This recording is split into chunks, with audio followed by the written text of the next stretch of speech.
Hello, everyone, and welcome to the 411 Ground and Pound Radio Show, your weekly look into the wide, wacky, wonderful world of mixed martial arts. I'm your host, Robert Winfrey, if I can remember how to speak properly. Tonight we will have mostly a review of UFC 228, which took place last night. Really overperforming card.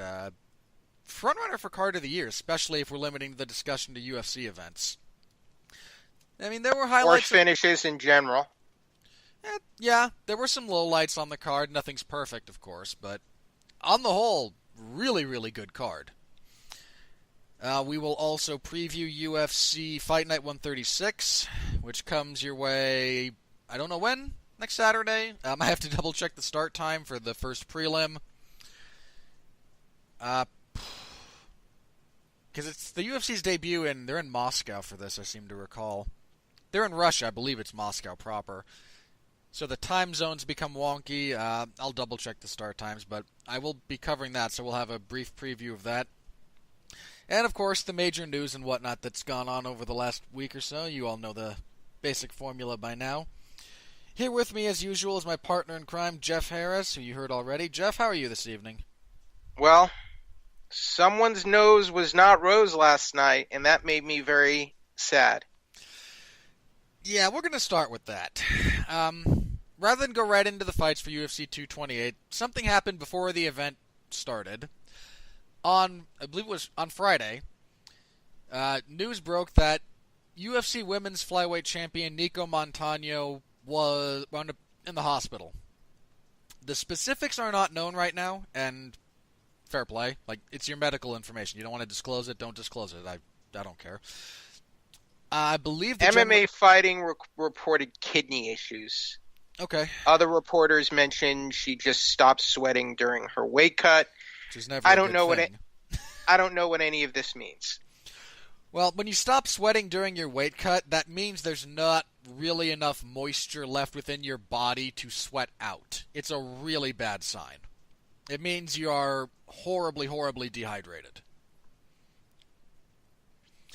And kidney issues resulting from said dehydration makes a lot of sense. Again, whether it's that or not, that's a logical step from dehydration issues, because the kidneys, those of you unaware, primarily house the renal glands, which is the osmotic gland that filters liquid that you take in.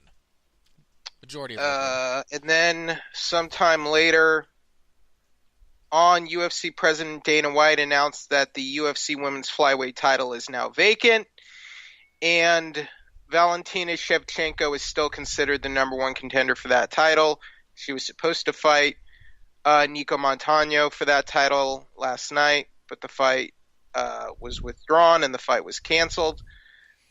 They apparently have an opponent in mind for Valentina. They won't say who, but the fact of the matter is that Nico Montano is no longer the UFC Women's Flyweight champion, according to the UFC. Yeah, I can see both sides of the argument here, and here's the primary reason I don't have a problem with this. And, well, let me bring up the comparison, because some people were saying that if this is the way you're going to handle this, then shouldn't Max Holloway also be stripped of the title? Because he's been out for a while, he had a couple of fights fall through in a row. I don't believe that there's a fair comparison to be made there for a few reasons. One is, this is a weird one, believe me. Well, one situation was Holloway wasn't even defending the title, and they were trying to get him to fight Khabib for the lightweight title. I mean, where his belt wasn't even on the line. No reasonable person should hold that fight falling through against Max. He was called on less than 6 days' notice. It was like a week's notice at most. We can assume that Nico had at least 6 weeks notice for this, or did she have less? I don't know. They put this fight together. This was not a very. This wasn't a last-minute thing. I mean, this fight's been in the works for a while. They've been trying to make the fight for a while. This has been the date for this fight for, again, at least a couple of months. We know it was announced at July 18th, so that's It's close, but not quite 2 months. that should be enough time to have your house in order for a proper fight But camp and weight what we cut. knew she was having arthritis and what she had tonsillitis or something, At one point, yeah, not too long after she won the belt, her tonsils inflamed and she had to have and them out. she also has like an arthritic issue. I'm That not she's aware of that, but I trust your information on this. So I just hadn't heard it. Literally, had not heard that that was something she was dealing with. well. That's I mean I don't know if she really has it. But that's what She's talked about it herself. Okay. Whether you want to believe her or whatnot, that's up to you. Well, let's see. Okay. She had tonsillectomy and adenoid removal surgery due to a bacterial infection. She said her tendon broke off my sesamoid bone, and my sesamoid bone was fractured, and now I'm left with no cartilage. The sesamoid bone is healed. I'm assuming the tendon is reattached or someone. I'll never have that cartilage back, and it's arthritic, so it's painful sometimes. Blah blah blah. Uh, So this is what in this she instance, stated. the arthritic is that's not arthritis as a like degenerative condition, but something that is arthritic is mostly bone on bone. And if you have if there's a lot of if she lost cartilage in a Okay, joint like well, that, then then if it's not arthritis, then don't use that word. now arthritis is a specific condition that creates how do I say this? It is correct to say that something is arthritic without having Having arthritis That's as we dumb. understand it. Well, that's dumb, and to the medical professionals out there for not The honing their language, the English I say language is shame dumb. on you. Shame on you. I mean, there's Shame different on you, types of medical arthritis community. too. I mean, well, this could be a different type. This is what she said. She has like a tendus arthritic issue Okay, which uh, sucks. Those really do with her suck. sesamoid bone. So she has been dealing with health issues. Yeah, and I mean, what do you think? Do you give her the benefit of the doubt here, or what? Because if you believe Valentina, I mean, now look, Valentina, obviously she's sort of like the wronged party here from her perspective, but Valentina is basically acting like Nico did this on purpose I'm not and sure. had no intention of fighting her. I don't think I believe that. I mean, it, It's hard. I mean, I have a really hard I don't time know. believing that. I mean, look, Nico's not unaware of the Stranger fact that things have happened in this sport. Let's say also that. true. That's absolutely true. That crazier things have happened than Look, that. I look, don't think that's what Nick happened. Diaz. Nick Diaz once skipped down on a title fight so he could avoid a drug test, and he was never punished for that because because it's Scott Coker and Strikeforce. But I haven't forgotten about that. That was supposed to happen in 2009, and that screwed over Jay Harone. His entire career. Maybe not his entire career, but it definitely messed Look, up. let me rephrase. It didn't screw him over in the sense that he never fought again. But if you look at what happened to his career after that fight was supposed to have Harone was taken having place, a good run back then. He was supposed to. He had a big fight with Nick Diaz, son, and they never rebooked the fight. and the Pretty last laughable, and that was, a lot of people get on Dana White and UFC, but like Strikeforce was not free of its sort of gaffes and errors, oh as no, far as I'm concerned. it really wasn't. There's a lot of That rose-colored that glasses that goes on that there. fans honestly overlooked constantly. Yeah. As for this, again, It's no wonder they eventually had to get bought out by the UFC. Honestly, yeah, with moves. there were specific expansion things that they did that really led to that being an inevitability more than anything else. Yeah. Well, for one, they weren't ready for that, but we're digressing here. Yeah. But Anyway, my point about why I'm it's not impo- my point is it's not impossible. I'm not saying it's true, but it's not impossible. Montano would have purposefully tried to find a way out of that fight. No, it would not be the craziest thing in the world. Fighters have done unprofessional, let's say, crap bag things like that before. Yeah, there's a long history of that throughout combat sports. Yeah, I'm sure, not. boxing too. Oh, oh, boxing, amateur wrestling, yeah, the whole, a lot. It's not at all uncommon. Um, again, like specifically, again, some people were questioning about, well, if Max has had these same issues recently, shouldn't he be stripped as well? There's a couple of things that go into my thinking that I'm more okay with this than I would be if they stripped Max of the title. One is random, maybe. It might even feel random, but Max has actually defended the belt. Only once, but he did it. And that buys a fair amount of goodwill, and it might seem like a really random thing, but it does kind of matter that it has happened at one point prior, at a minimum. Max also has a history of being an active fighter. The current run notwithstanding, he doesn't pull out of fights very often. He's proven himself more reliable. Again, until recently.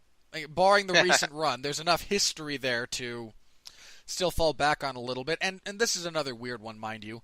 But featherweight's an established division. There's several years of history in the UFC or in the WEC that there's a fan base and an understanding about the division itself that there just isn't for women's flyweight at the moment. The UFC is trying to get that division off the ground, and your champion's not in play. I mean, that is, in theory, what everyone is working towards. I mean, everyone is trying to become the champion. Very few people will, but that is the goal. The championship, and logically, the person holding the championship, has to be in play, has to be a realistic possibility. It's again one of my gripes about McGregor, is that he completely upended the standard architecture for other divisions by taking the motivating factor out of play for an entire division, and we're still dealing with some of the messes associated with McGregor's existence in the sport. And bear in mind, there's also good things about Conor in the sport. I'm not trying to. Well, Conor, I mean, look, it took too damn long. But Conor was eventually stripped of both belts. Yes. I'm not happy about how it happened and how they did everything, but they did strip him of both belts, even though with the UFC lightweight title, they were really cute about how they were, as some YouTubers were saying, they were playing the pronoun police, blah, blah, blah. But they did eventually strip Conor of the titles. Now, people were making that comparison in defense of Nico, but Conor is no longer You're not champion. Conor, man. Well, one, she's not Conor, correct. But two, Conor was stripped eventually. Conor was stripped. Oh, like I think the exact tweet was, "Oh, Nico doesn't make weight, but Conor throws garbage at a bus." Blah blah blah. Well, I mean, they did basically say that Conor was stripped when that fight was happening, right? Yeah. Or he was going to be stripped once both fighters got into the cage, or some such malarkey. Once the fight between Khabib and Iaquinta actually started and they could declare a winner. Well, my point is, Conor is no longer champion of it. He's no longer champion of anything. Arguably, maybe he's the lineal champion, but officially he is no champion of any division. So it's not much of an argument in defense of Nico Montano. No, and here's the other thing about this, and again, I wish there were more. Let me be clear about this. I do wish there were more concrete, established precedent and guidelines for situations like this, because that way we're not flailing about in the dark, relying on the whims and total contextual circumstances. But Nico, after winning the belt, and again, she had the health issues, she and the UFC, I won't say they're at odds, but that's not exactly the most harmonious relationship. And, having a fight fall through this close to the actual date when you haven't defended the title at all, it's just, the whole thing's a bad look in totality. I'm okay with it. I don't know who they'll get to fight Valentina, but I don't especially care either. Not just because I think she'll win, but because if we're trying to get a division on track, get her a meritorious contender, be that someone from the ranks or some established bantamweight who can make the cut, some established strawweight who wants to cut less. Someone of appropriate skill, have them fight, and let's get the division started again after it basically stalled out on the launch pad. So yeah, Valentina was pretty pissed about that whole thing. You can see in some of her interviews, she was not a happy woman. That's not a woman you especially want to have angry at you. But that cancellation led She'll to... make your nose rose. That cancellation led to the card being shuffled around. Jessica Andrade versus Karolina Kowalkiewicz became the new co-main event. Jimmy Rivera versus John Dodson got bumped up to the main card. And the whole event still took a really, really long time. But with that as kind of the backdrop, let's jump into the main event here. Tyron Woodley defeats Darren Till via Darce choke in the second round. Where do I want to start with this? Darren Till froze up like a popsicle. He just did. I'm really, really surprised at how he came out in the second round, because the first round of this fight was not all that... Let me rephrase. It was not all that action-filled. I found it interesting. There were some interesting things that both guys did. The way Woodley was able to come out very aggressively, get a quick body lock, but was unable to get Till down. Till's clinch wrestling seems to be much, much stronger than I would have imagined. And that's not just the physical strength, though. That's the size disparity certainly helps him when fighting off body locks, because Tyron kept going to outside trips, and given the way their bodies were positioned and the height disparity, it just wasn't working, and Till was defending.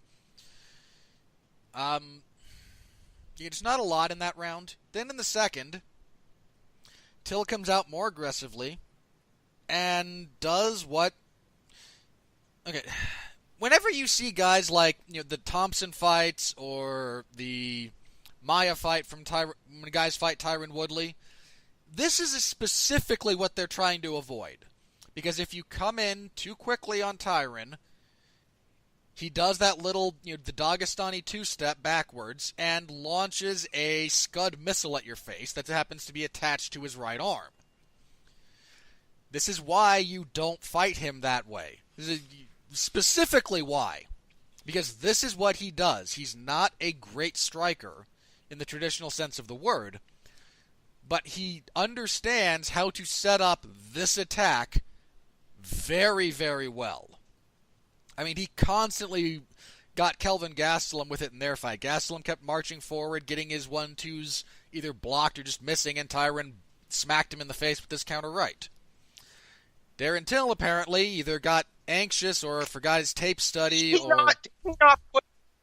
He didn't put him away, but did he not put down Carlos Condit with that counter right? Yeah, a couple of times. It's what he knocked out Josh Koscheck with. If you watch their fight, it's that punch. I wouldn't consider Woodley an elite striker, but that counter right is one of his best attacks. Yeah, again, in the traditional sense, he's not a great striker, but he has two or three things that he does better than just about anybody else. I think a guy who sounds as intelligent as Darren Till would have been ready for something like that.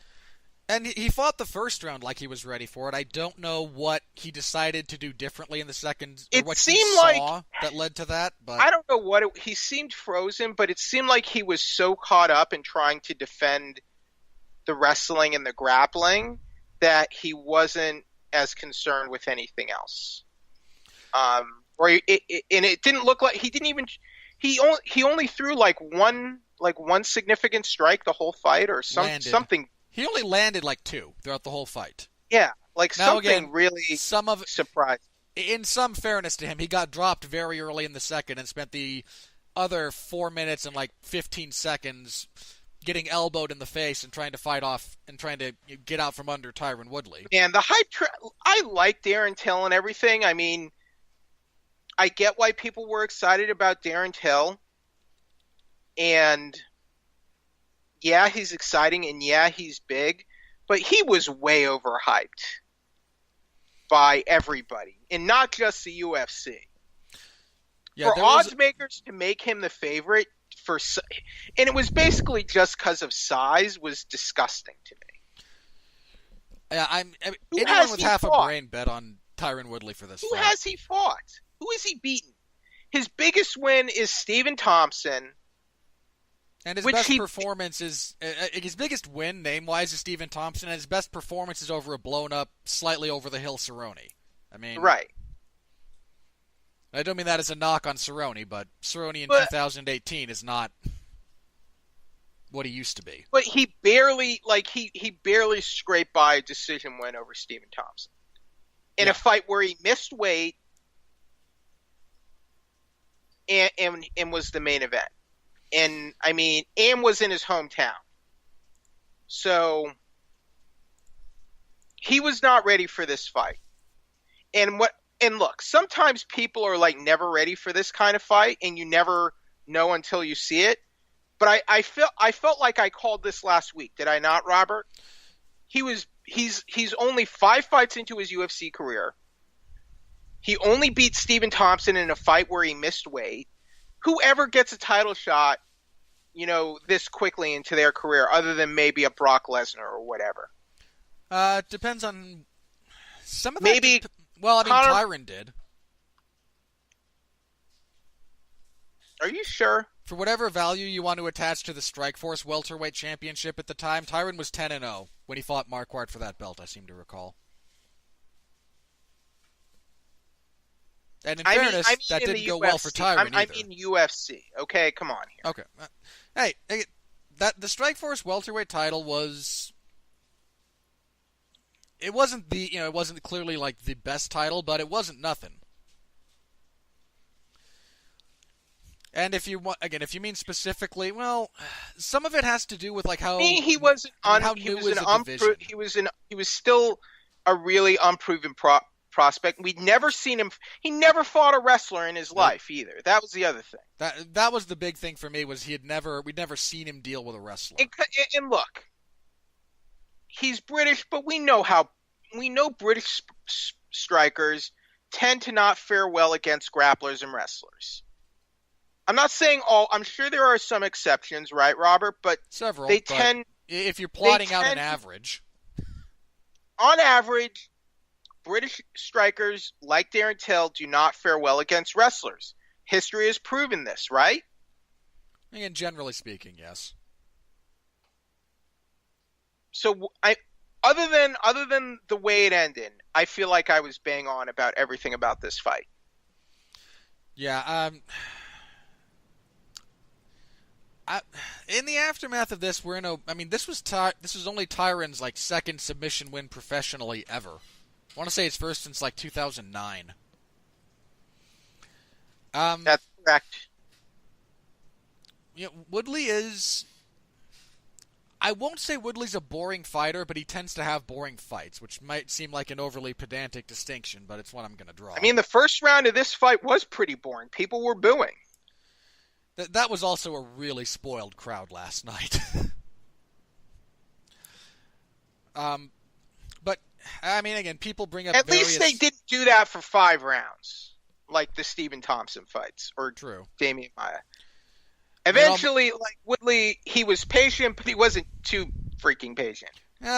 It was more Till giving him a opening than it was Woodley really breaking from his established patterns necessarily. He gave him like that was the greatest opening he ever could have given Woodley. Oh yeah, like a giant flashing neon sign.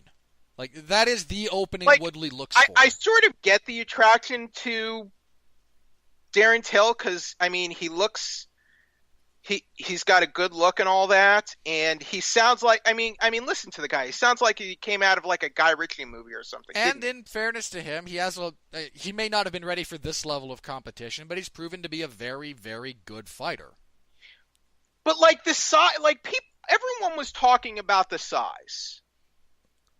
Like what?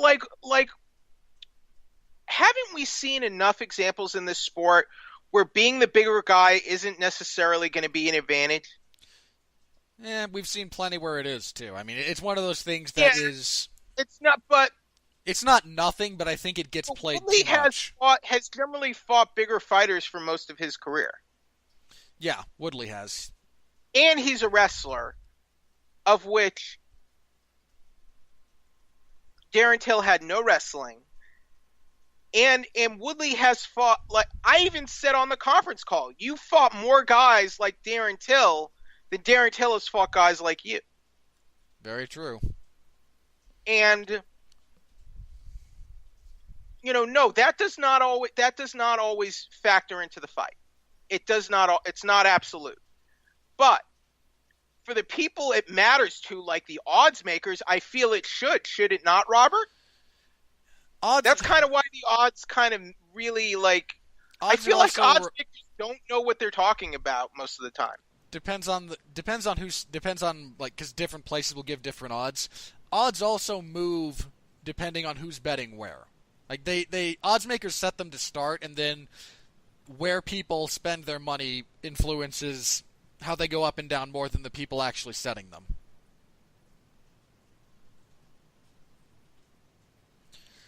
Because you do have to incentivize people to bet on both sides so that you can pay everyone off, so on and so forth. We're probably going to get Woodley and Covington next. In fairness, we probably should have had Woodley versus Covington or Woodley versus Dos Anjos here.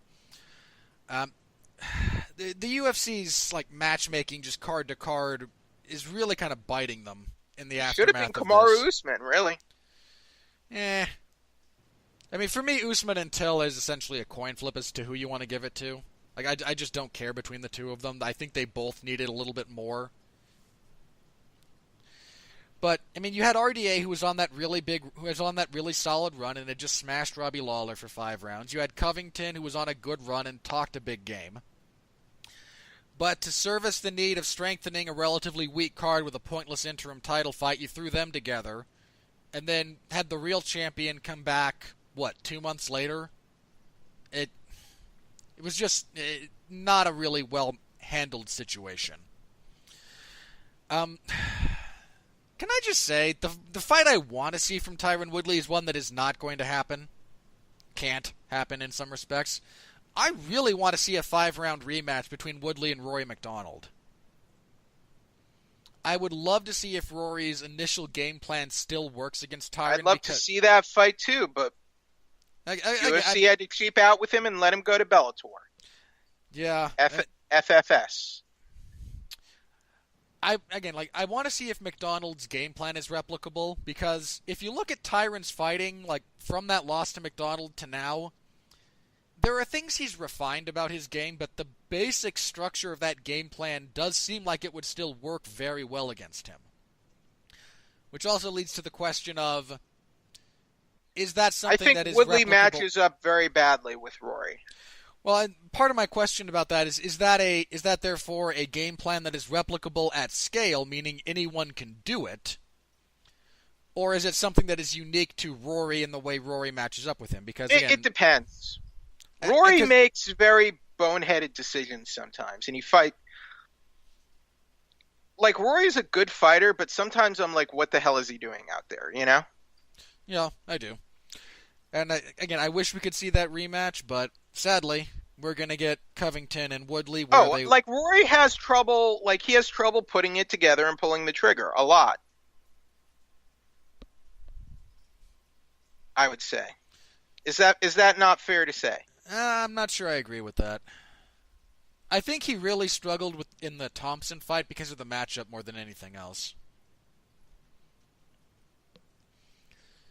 But he's still one of the better welterweights in the world. He's just languishing in a promotion that barely exists. Although, in fairness to Bellator, who I give mountains of crap, the Grand Prix that they have coming up looks pretty solid. There's some really interesting fights that could take place there. But again, we're going to get Woodley and Covington with mountains of trash talk and a lot of clinching. I mean, Covington just comes forward. He's either going to walk into a right hand and get slapped, or he's going to clinch up, and we're going to have prolonged clinch wrestling exchanges. It's going to be ugly. I hope Covington wins. And I thought I was the one who just rooted for chaos. In this case, this is the case of chaos I want to see come to fruition. Last thing I want to say about Woodley here. I disagree with his personal assessment that he's the greatest welterweight ever. That's still GSP by a significant margin. But with this win, I think you could make an argument that he's on par with Matt Hughes if we're talking about greatest UFC no way, welterweight not champions. even close. Oh, not yeah. Even close. He's beat a significantly better degree of competition than Hughes ever No, he did. hasn't. Yes, he has. No, Who'd Hughes beat that was actually good? George St. Pierre. Other than GSP. BJ Penn. No. That does not count. I'm counting it.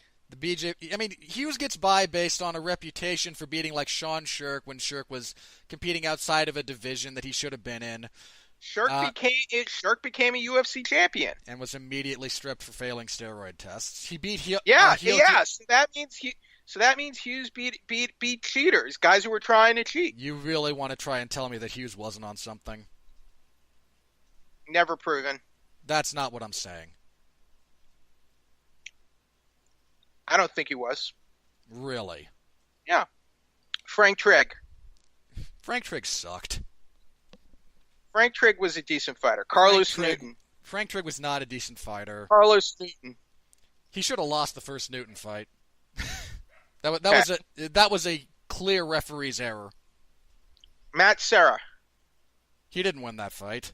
I thought he won. I did not think he won that fight at all. Enzo Gracie. Really? Renzo Gracie post 2010? Hoist Gracie post 1994? Look, Hughes was the right guy in the right place at the right time. Hayato Sakurai. In Sakurai's debut in a cage on U.S. soil. So, those are factors. I mean, Sakurai is probably the most relevant competitor, and nobody knew who Sakurai was in the UFC. No, I know who Sakurai was. I know. No, Sakurai was great for... Sakurai also suffered from the same Japanese problem that all of them do. They don't actually know how to cut weight. Because Sakurai is much more of a lightweight than a welterweight. Look, Hughes built a reputation for the time and place he was in. Tyron's beaten a significantly better level of competition. His fights have been significantly less interesting. Even Pat Mullen would have to admit that. What? Pat Mullen hates Tyron Woodley. Look, Tyron's beaten a better level of competition. That's not even close. The fighters today are significantly better in every appreciable aspect. I think his attitude is better. I don't care about his attitude. I care because now it seems like he knows he'll only be recognized by the best ever by just beating guys and defending his title, by beating the top contenders. That's how you become recognized as the best, because that's what GSP did, right? If he wants to be considered in that same conversation as a GSP or a John Jones or a Jose Aldo, that's what he has to do. Yep. It's not by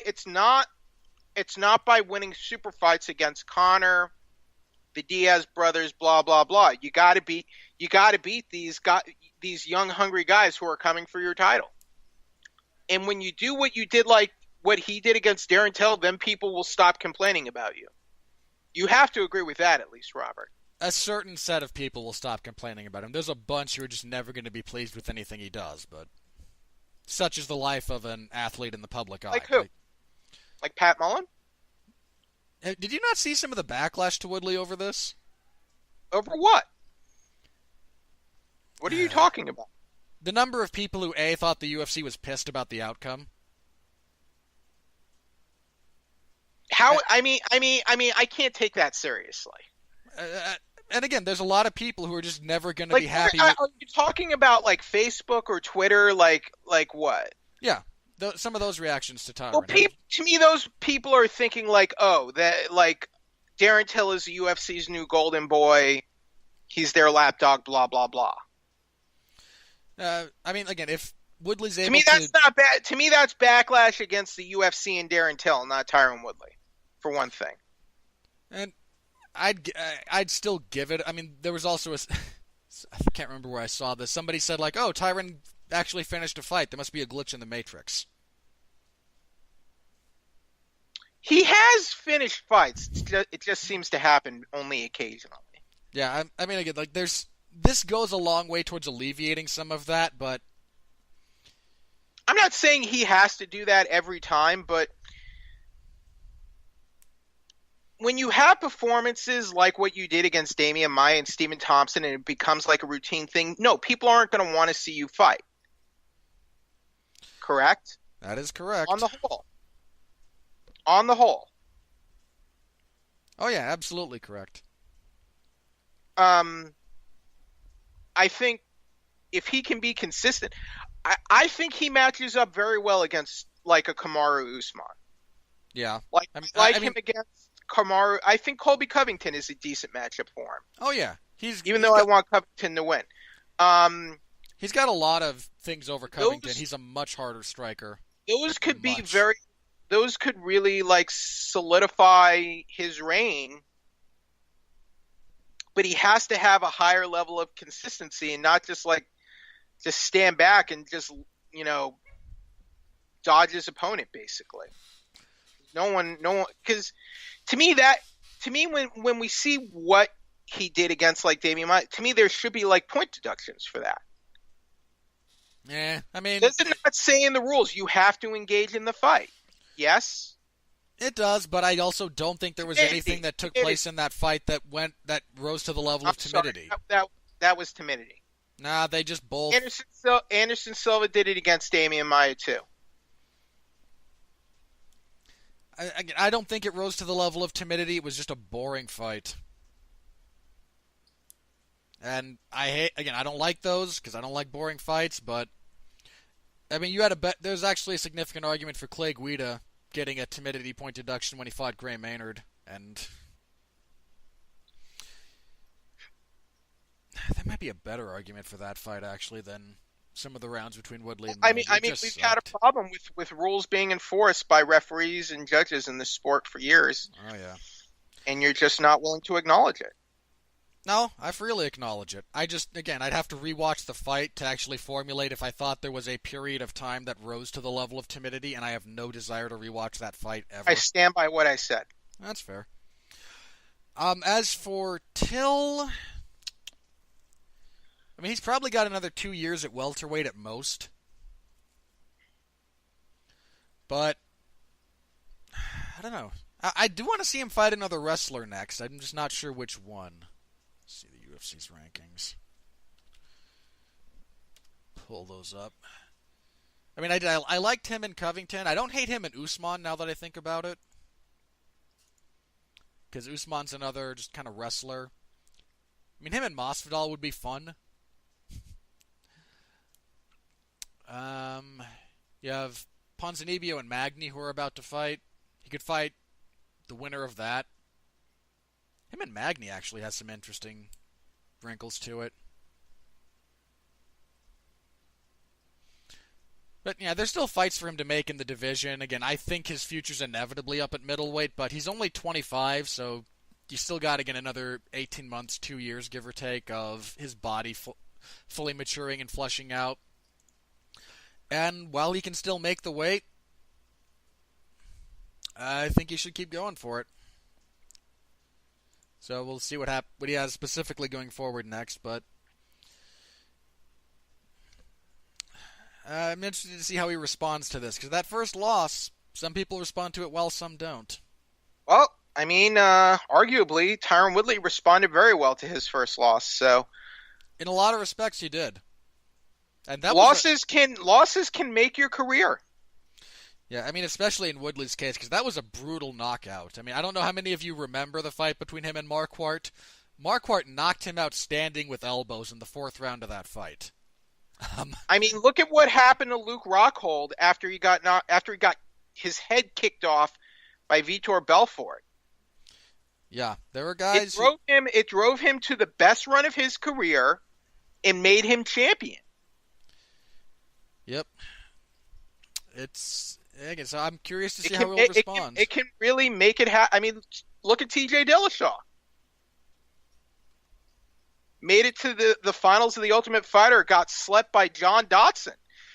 Look at the career T.J. Dillashaw has had, and look at Dodson now, which we'll get to later. Ugh, I'm sure. I'd rather not. I'm just done with Dodson at this point. Like, Well, we'll talk about that, but all right. Anyway, that was the main event.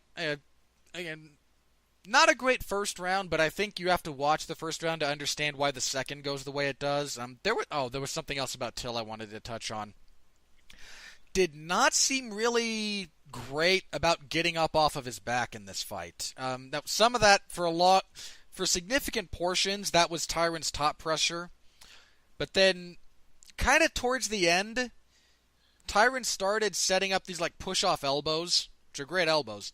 But he was giving a significant amount of space to Till, and Till never really capitalized on the space being given to create motion to get up to his feet. It might be a position he needs to work more on, is how he does getting up off of his back and getting those scrambling instincts down, because there's a certain class of fighter that if you give them even half the space he was given, they're up and out of there, even when they're not all the way there in the head, even when they're a little bit fuzzy. They know how to get up and out from that position. So that was really the only kind of troubling aspect of his game, because the rest of it was what he's done. I mean, he's always carried his hands kind of low, even when he's coming in. I just hope he had some good barbecue to make himself feel better after the fight. And but what do you think? Does he go up in weight now, or does he stay at welterweight? I think he sticks around welterweight. Again, there's going to come a point when he literally can't make the weight consistently enough. He missed weight for the Thompson fight by a significant margin. But he made weight here. He's made weight the rest of his career. He knows how to fight to his physical advantages. I say make the best of that until that opportunity is not there anymore. Because it's not going to be. But in the co-main event, boy howdy, Jessica Andrade knocked out Karolina Kowalkiewicz with a just wicked right hook at 158 of the first round. I want to say this. Karolina did better than I thought she was going to, actually. Jessica started off, how she always does, coming forward, clipped Kowalkiewicz with some pretty serious hooks. But Kowalkiewicz planted her feet and threw back. She landed some pretty decent punches of her own. Anytime they got into the clinch, she landed those really good knees to the body. That's one of the best things about her game, actually, is if you tie up with her and you don't manage distance in the clinch, she just tears your body up with knees. She was getting outgunned, but she was not out of the fight. Until we get to the finishing blow, where she kind of flails with a jab cross. One of them kind of went to the body. It just wasn't a very good punch. She closed her eyes when she did so, which is never a good thing. You never want to close your eyes when you're striking.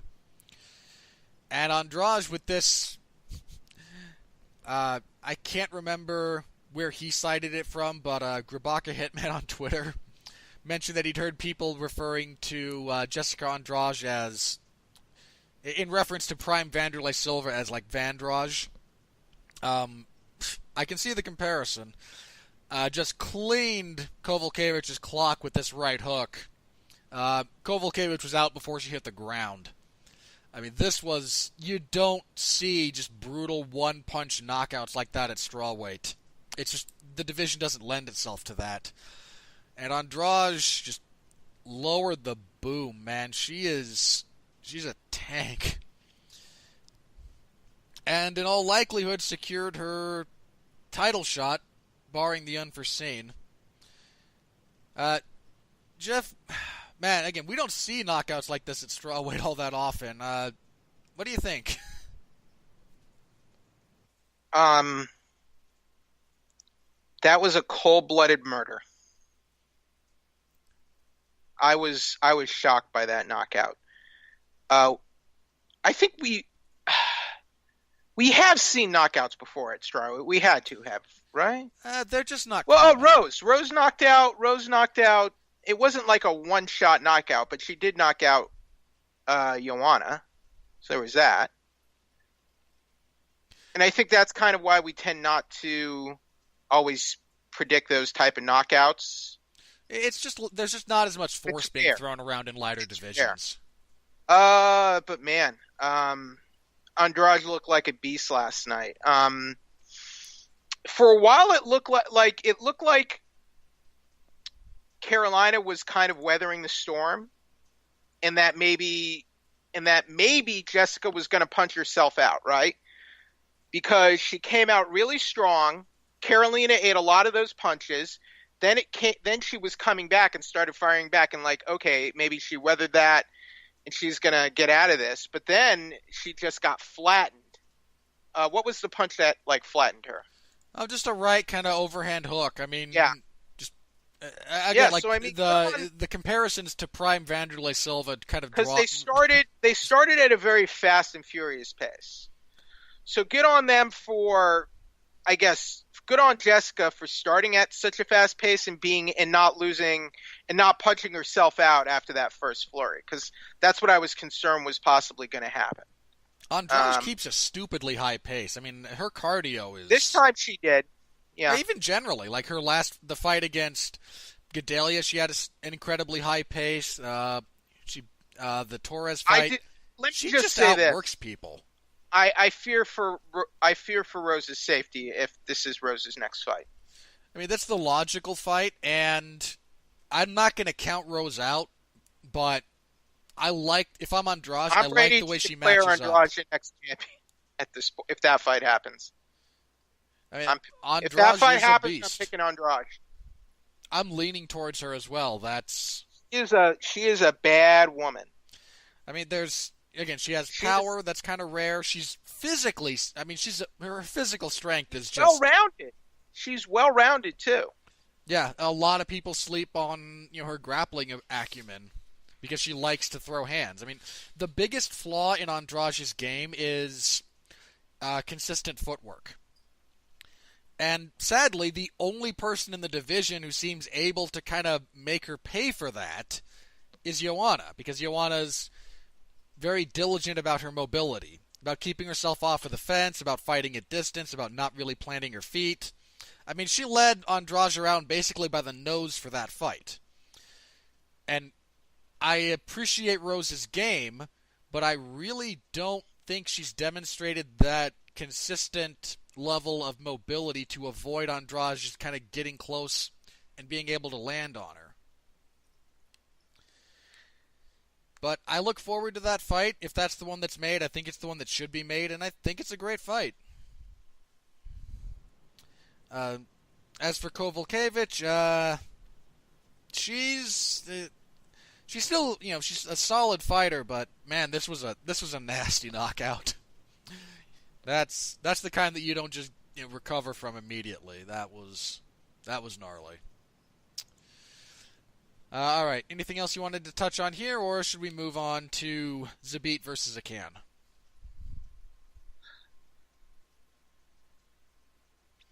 Alrighty. Rose, be careful. Be very, very careful. All right. Next up, again, Zabit Magomed-Sharipov defeated Brandon Davis via. It's technically a knee bar in the second round. It's more for those of you who get into like the really technical differences in submissions. This was a traditional Suloev stretch, which is a really, really nasty knee bar variant. It's done from the back, so you have someone's back with both hooks in, then you reach over their shoulder, grab them, and yank their leg back. Again, when done traditionally, it's primarily the hamstring. It just tears it to pieces.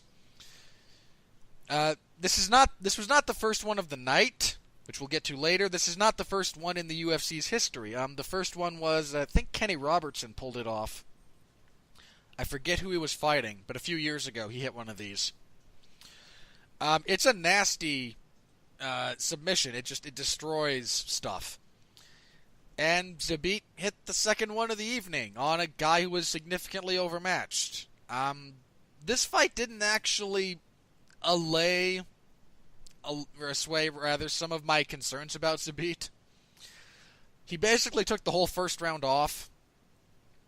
He might be more susceptible to leg kicks than we've thought in the past, just as a general rule, because Davis landed a lot of them.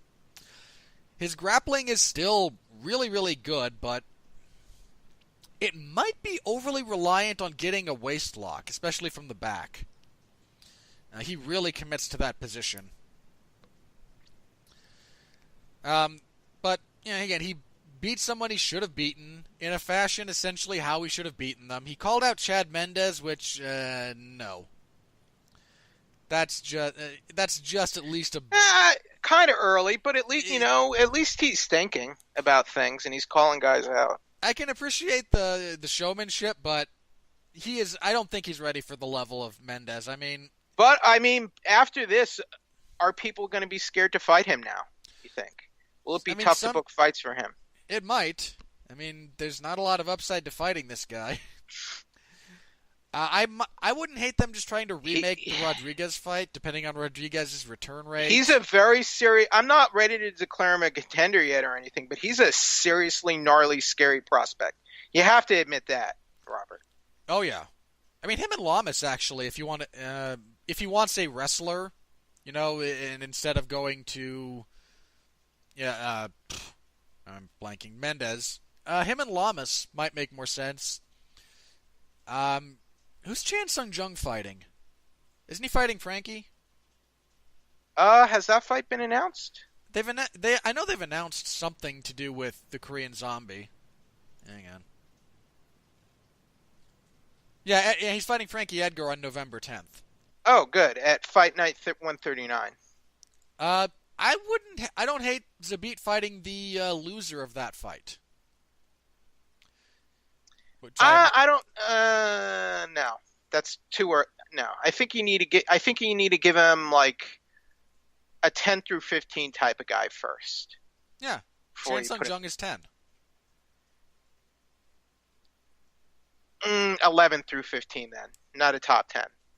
I don't want to put him in. My thing is, if Chan Sung Jung loses, which I expect him to, then I think you do him and Zabit. Because, look, he didn't beat... He was expected to win. This was a gimme fight for him. Oh, yeah. He didn't fight Yair Rodriguez. And to be fair, he would have crushed Yair anyway, but... I agree, but I think he needs a step up from even a Yair Rodriguez type. Yeah, so, you got guys like Elkins and Lamas. Darren Elkins is someone who I would like to see him face. Now, Elkins or Lamas kind of come to mind. I'm sorry, Darren Elkins. I don't want you to die or anything, but that's, that more like that level of opponent, basically. And that actually winds up being an interesting clash of styles because Zabit's so grappling heavy with his effective offense, and that's kind of Darren Elkins' world. Could he have the discipline to just stay off of the cage against a guy who keeps wanting to push that onto him? He really needs to settle down his striking too, does Zabit, because he tried a couple of wheel kicks that were just horribly advised in this fight, just utterly unnecessary. But he keeps on rolling, and hopefully he'll get a more... Zabit is scary, man. Hopefully he gets a more appropriate opponent. He should scare you more, and I don't think you were impressed enough with his performance, Robert. Again, a lot of it was good, but I also know that Brandon Davis probably shouldn't be in the UFC.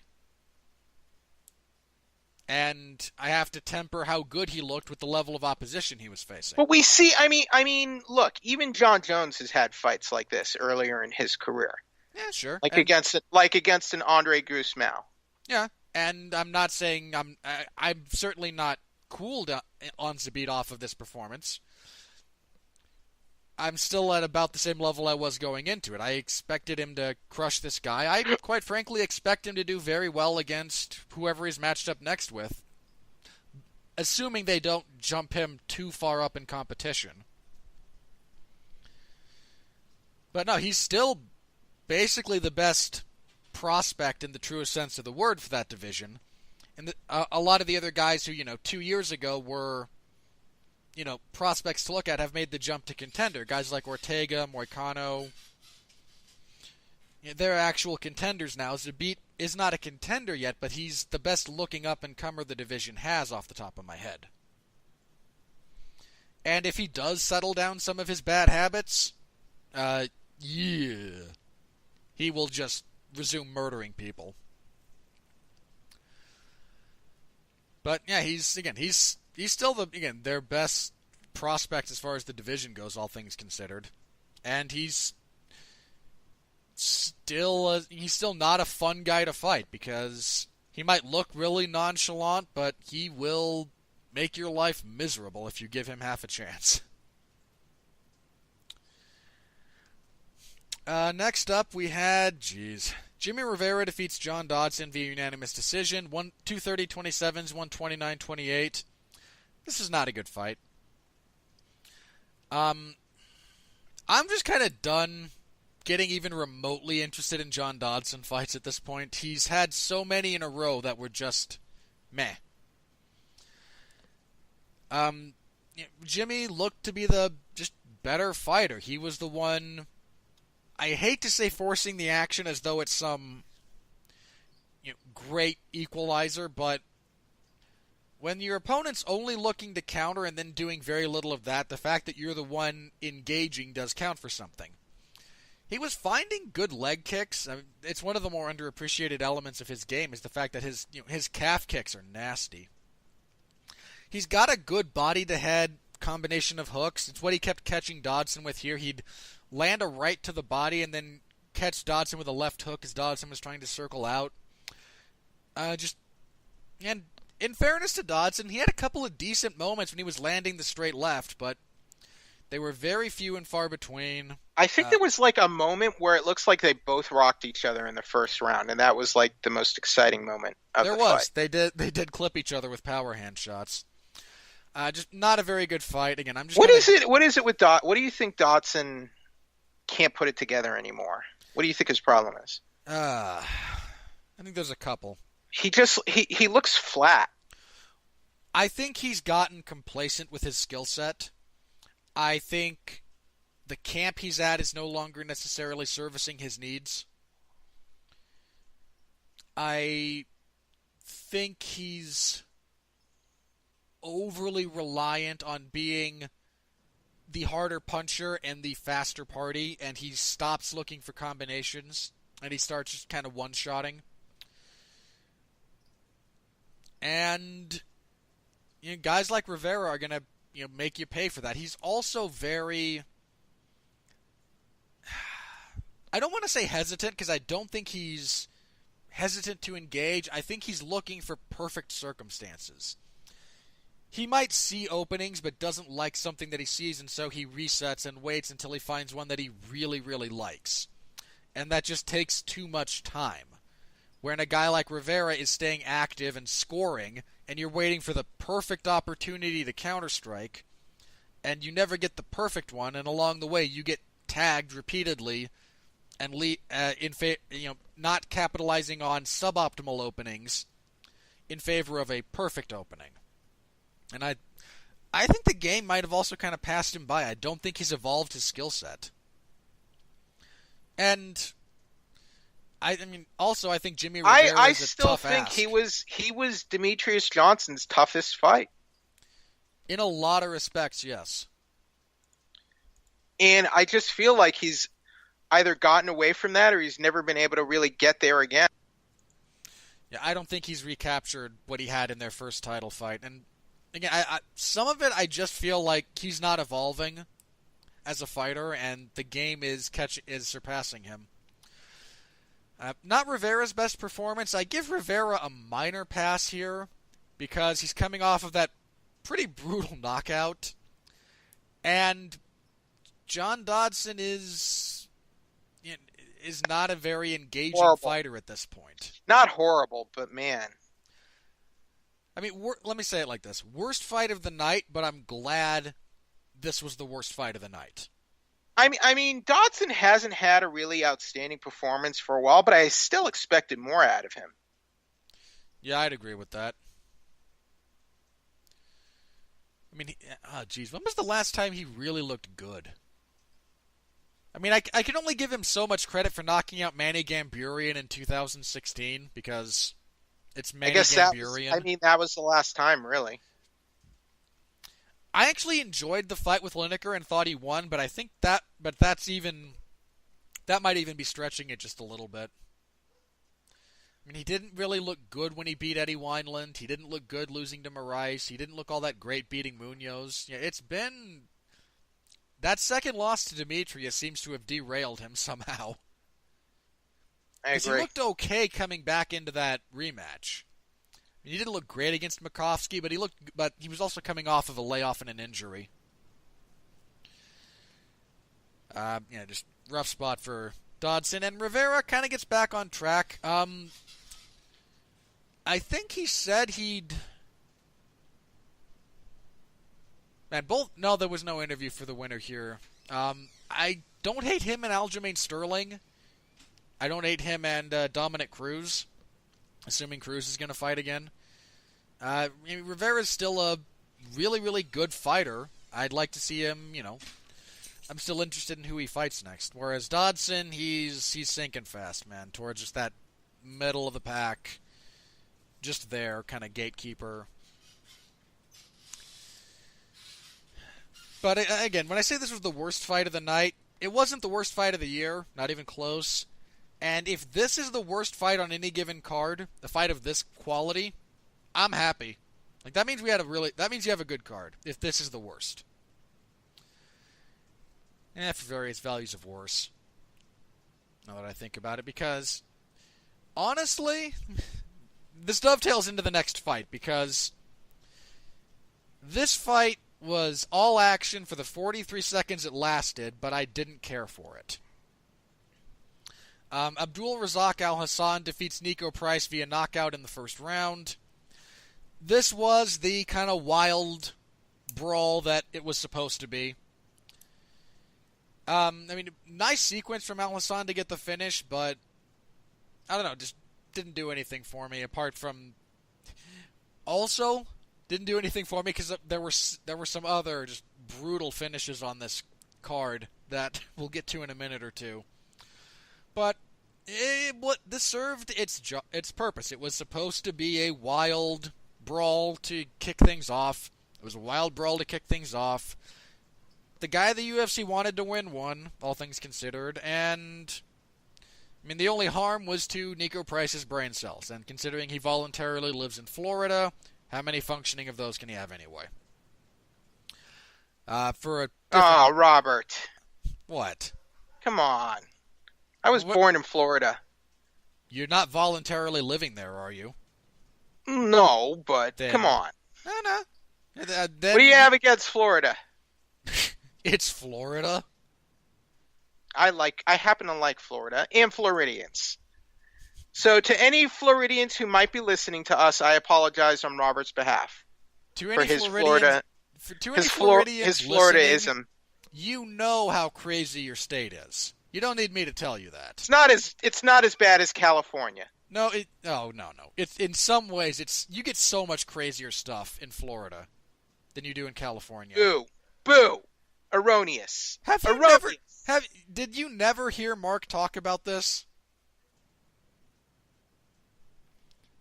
Have you never looked up the Florida man jokes? Shenanigans.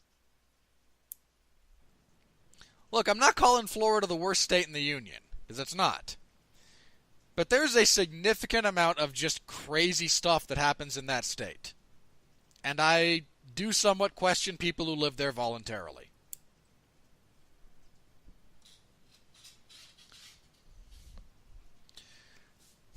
Anyway, as for the fight itself, setting aside my bias against... I'd love to say Florida, but it's not just Florida. It's like, I find negative things about, like, everywhere. So, anyway, setting that aside, what were your thoughts on the fight? Because again, that was a gnarly finish for as long as For the all fight 40 lasted. seconds of it, it was like the best. It was the best 40-second fight ever, and I don't think you would disagree, right? I would disagree with that. For the best 40-second fight ever. I think I could find better 40-second fights, yes, but Well, for the time it was going on, it was total nonstop action, and the finish was. Would you say that was a liver shot that led to the stoppage? no, that was a left hook to the chin. No, no, no. Like he got him in the body, really good, right? No, he rocked him on the feet. I think it was. I'd have to There was watch a the. really good shot. He landed a really good shot on the body, unless I'm mistaken. I don't remember that, but that doesn't mean it didn't happen. I frequently miss small I, I mean, details. I mean, it was a fun. I expected a. I'm glad the. I wasn't sure what to expect, but I'm glad they put this fight in the hot opener spot because they had high expectations for it delivering some action, and I'm glad it delivered. All right. As for the rest of this card, Tatiana Suarez, man, she put a beating on Carla Esparza en route to a third round TKO. This was a comically one-sided mauling. I mean, Suarez just abused Esparza from bell to bell. Let this be a practical example to everyone about the differences in wrestling ability. Because Carla was a decent enough wrestler. I mean, that is her background. Suarez was probably going to the Olympics representing the United States before her thyroid cancer.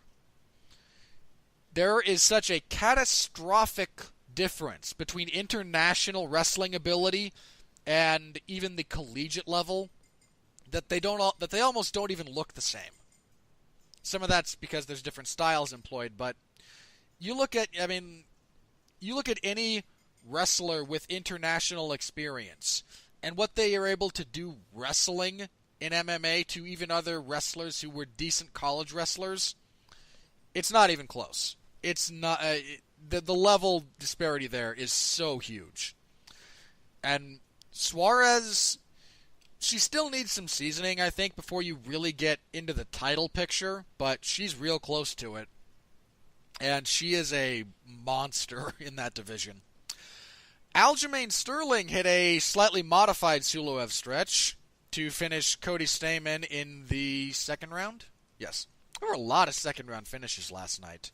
A lot. I'm a suck again. I like this finish. I like the submission generally. This was the first ever UFC event that had two knee bar finishes in it. Just kind of crazy. When you think about just how many events they've held, this was the first one with two knee bars on the same card. Sterling said he'd fight the winner of Rivera and Dodson or Dominic Cruz. I am fine with Sterling and Rivera. I think that's a perfectly acceptable fight. Sterling is still primarily a grappler. He's a little bit lost on the feet if he's not just kicking you at distance. But he's dangerous on the mat. If he gets your back, man, you're in serious trouble. That is where he excels. Jeff Neal, the only guy on this card I'm saying got robbed of a post-fight bonus, with a beautiful head kick knockout of Frank Camacho. Again, Camacho was out before he hit the ground. He looked like he got smacked with a baseball bat. Jeff Neal looked great in this fight. In fairness, Frank Camacho's the kind of fighter you can look great against. So, I'm not fully on board the Neal hype train necessarily, but he looked really smooth on the feet. Good, short, straight, fast punches, good setups. Might be somebody to watch. Darren Stewart defeated Charles Byrd via TKO in the second round. Byrd was having his way with Stewart, man. Then he lets him off the hook in the second round. He hurts him, backs him into the fence, but is happy to tie up with Stewart when Stewart tries to engage because Byrd's the better grappler, all things considered. Then when they break that clinch, Stewart finds an opening to land an elbow. Rocks Byrd, does not let him off the hook. Then on Fight Pass, oh God help us all, Diego Sanchez won a fight. 30-27 times 3 against Craig White. Two things about this. One, this fight was the most 2006 MMA fight that you'll see in the last, say, 7 years. Right down to the scoring, first of all. This should have at least been a 30-26. That first round had 10-8 written all over it. Craig White should not be in the UFC. This was just a... What was this? I mean, this was what MMA looked like in 2006 and 2005. Who is Craig White? Not someone who should be in the UFC. Look, he stepped in on short notice to fight Neil Magny. He got blown out of the water, but Neil Magny's really good, and it was a short notice affair. I was prepared to give him the benefit of the doubt. Then he fights like a moron here. I mean, Robert, I have a question. By all means. If you're losing to Diego Sanchez in 2018, isn't there a serious question whether you should even be in this sport at all? I believe that is a question that can be raised, yes. I'm sorry, Craig White. Hey, you brought this on yourself, man. 28 years old and losing to Diego Sanchez in 2018. What really kills me about this is it was painfully obvious how he could have won. Every time they were on the feet, he landed something that hurt Diego Sanchez. Every time. But at no point did he actually try to maintain distance. So Sanchez kept getting him down. Then off of his back, at no point did he actually try to get up. I mean, he landed an up kick that nearly knocked out Diego in the second round. But he never... Well, he is from England. I don't care. Like, even... There is no excuse, all right? None. For losing to Diego Sanchez this badly at this point in time. None. This was, Diego fought just like he always does. He just happened to run across the one guy on the roster, it seems, who didn't evolve his game over the last 10 years. On the plus side, Diego Sanchez with the win likely gets at least 2 more fights, so he's going to get knocked out 2 more times, and I can be happy about that. If you want a public execution, and I'm not opposed to those necessarily, if you want to give Darren Till a real nice get-well present after this fight, book Sanchez and Till. How could you, Robert? You will see a public murder. Robert, that's... No. Public murder. Not even competitive. Should not be sanctioned. Not saying it should. Come on. I'm just saying. You really hate humanity, don't you? And have since I was 8. Why do you hate Diego? What did Diego Sanchez ever do to you? There were at least 2 fights specifically that for some reason I am now blanking on. He wasn't doing that to you specifically. I don't need it to be done specifically to me.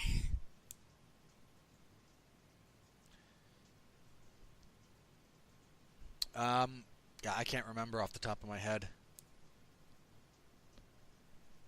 I'll look it up later.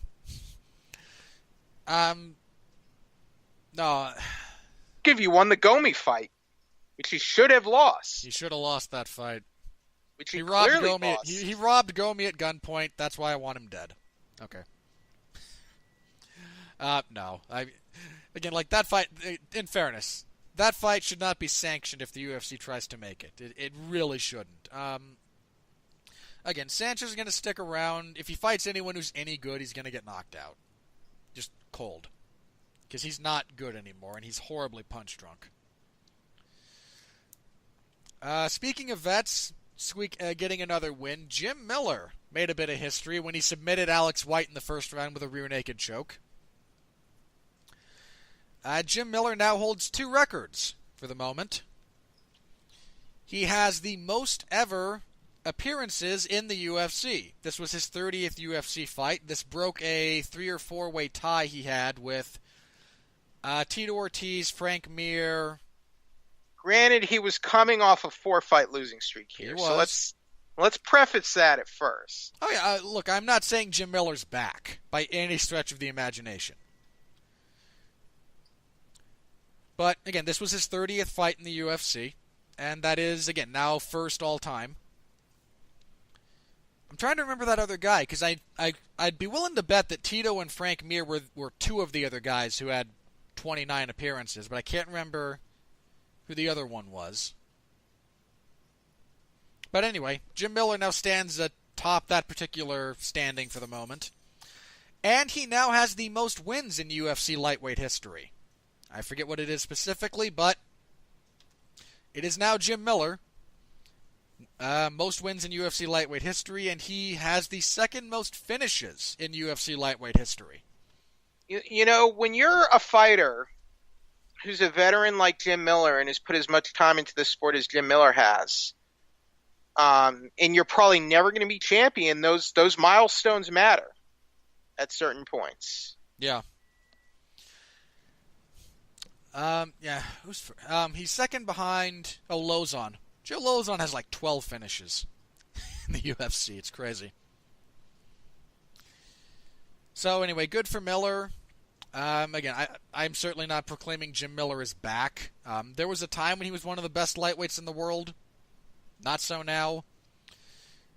Again, he had a 4-fight losing streak. The only somewhat mitigating factor is who he was losing to, because he lost to Dustin Poirier. And he's fighting with Lyme disease. Yeah. He's got a nasty strain of that, apparently. Because, yeah, that 4-fight losing streak was what? Poirier, Trinaldo, Pettis, and Hooker. And Poirier's probably your number one contender, or would be if the division functioned normally. Pettis seems to have rebuilt himself recently and is on the upswing. Trinaldo was on the best run of his career, and Dan Hooker is kind of a monster that you've never heard of. Now again, beating someone like Alex White, whose position in the UFC is kind of dubious. Again, not saying Jim Miller's back, but you know, he can still fight, he can still win, and you know, if you're looking for a sentimental feel-good moment, him and Diego Sanchez winning back-to-back, I don't like Diego, but you know, for a certain generation of MMA fans, there's a lot of nostalgia that went into that 10-minute stretch of broadcast, give or take. Excuse me. Irina Aldana defeated Lucia Pudilova via split decision. I was torn on this because there were a few stretches of this fight that was just sloppy fighting, and I just kind of rolled my eyes. And there were stretches when there was some really good stuff going on. I believe this was your fight of the night. A really solid fight overall, and credit to Aldana, who apparently broke her hand in the first round. And still fought through it, so pretty good fight. No issues with the split decision. I had it for Aldana, but again, a good enough fight and all the rounds were close enough that you could make arguments. And Jared Brooks defeated Roberto Sanchez via split decision to kick everything off. This should not have been a split decision. There's just no way. I had Brooks 29-28. I don't know how you give Sanchez 2 rounds. I was really worried we were in for a clucky-filled night after this fight. Like, oh, it's going to be one of those nights when it comes to scoring, is it? And thankfully it wasn't. This was the only kind of aberrant scorecard of the evening. With maybe one exception. Like, somebody showed a scorecard from one of the other fights that just had one fighter winning a round they clearly lost. Can't remember what one, but... Oh, it was the Suarez-Esparza fight. One of the judges apparently gave Esparza the second round. I was like, I don't even know what to say to that. I just don't. That's unconscionable. Someone at the scrum said it could have been an error. I don't know assume. if that's true. Like I have to. That's the only thing that. I makes mean sense. that doesn't excuse the commission for incompetence, because that's still an error like that is still, to me, that's symbolic of incompetence, right? Just like when it happened. Imagine if this fight if that had gone the distance, if Esparza survives that last 20 some odd seconds. That basically makes the fight a draw, right? No. Or no? But if the final scores are like, what would it be what for would us? that have made the? It would be like 29-26 or something. He still would have won. It just Oh, would she have been still would have really. won, but like if Bruce Buffer has to stand there and read off a scorecard in that fight that says Esparza won a round, I mean, it's so stupid. Like, there's no way.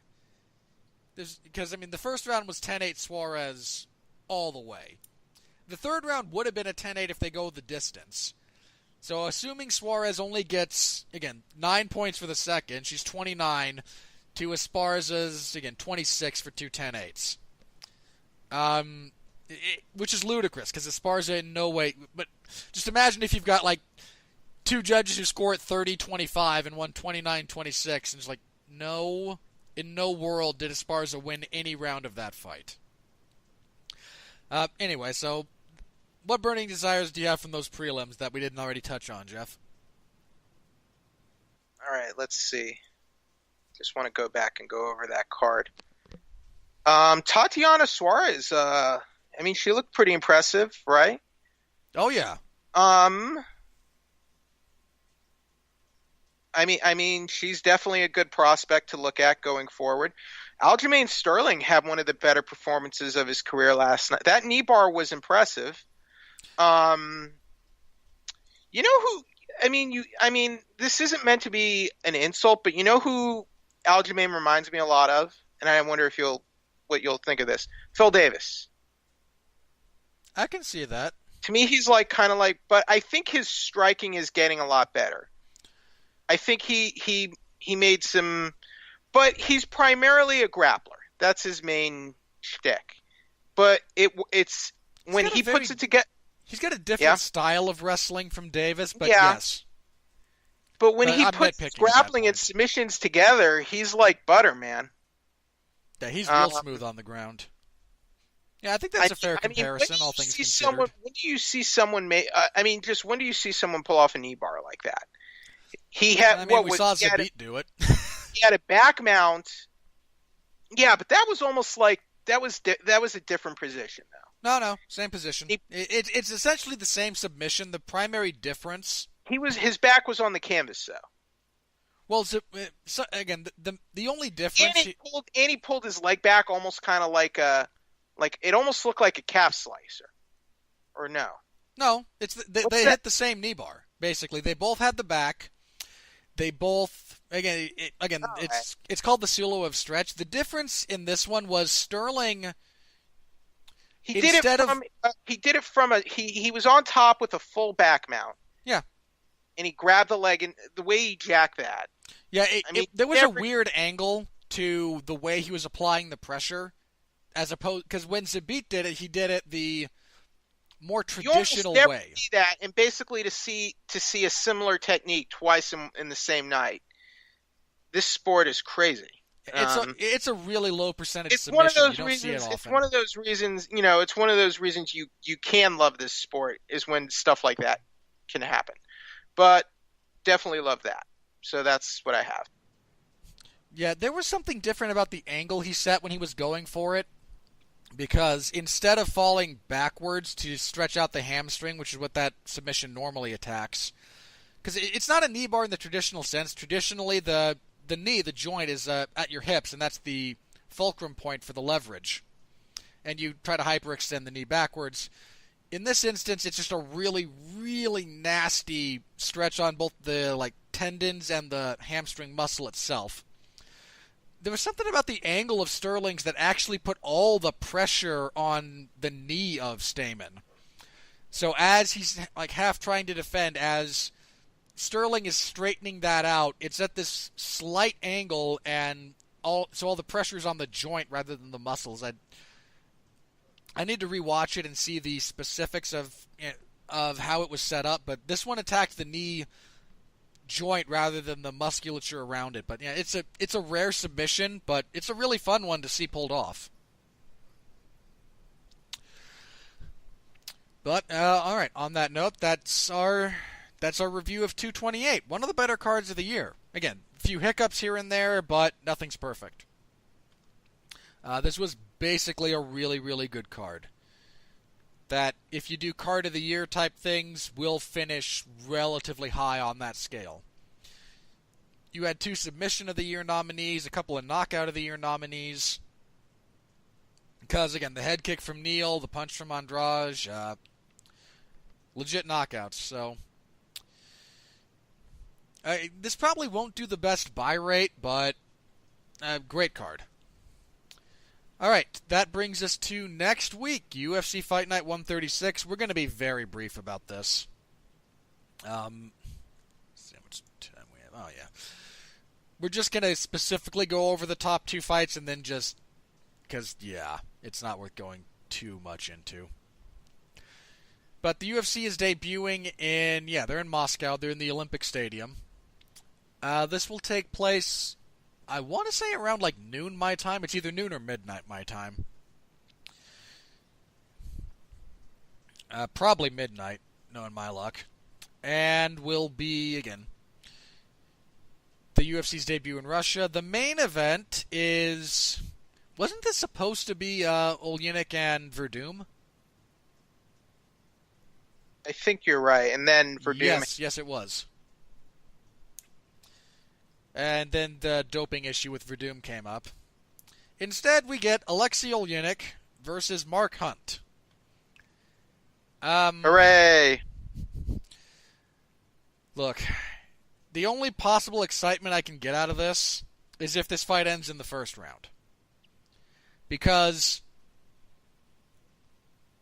let me be clear, either of these guys could end this fight in the first round. If Oleinik is able to get Mark Hunt down, he can submit him, because Oleinik is a grappling specialist. But getting Mark Hunt down is not an easy thing to do. And Mark Hunt could easily knock him out in the first round. But if this goes much longer than the first round, I don't hold out a whole lot of hope for it.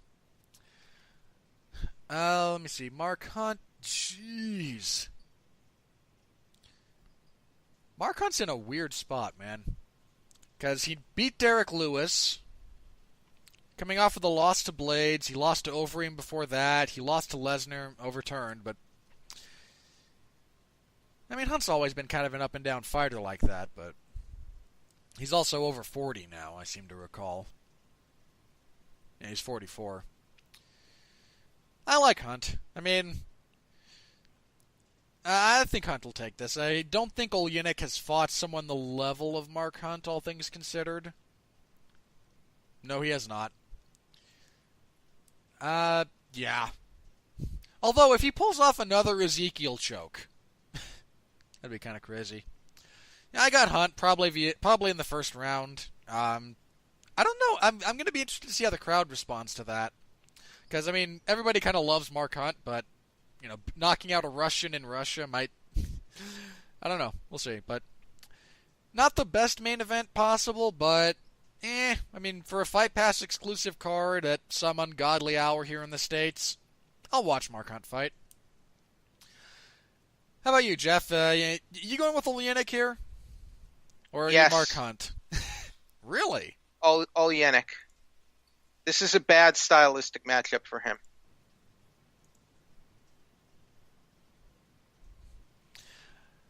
You think Oleinik can get Mark Hunt down?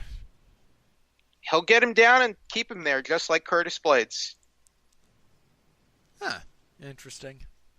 Grappling has never been in MMA wrestling has never been a strong area for Mark Hunt.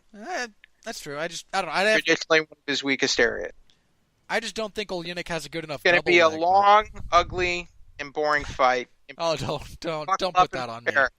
Don't put that on me, man. I put the evil on you.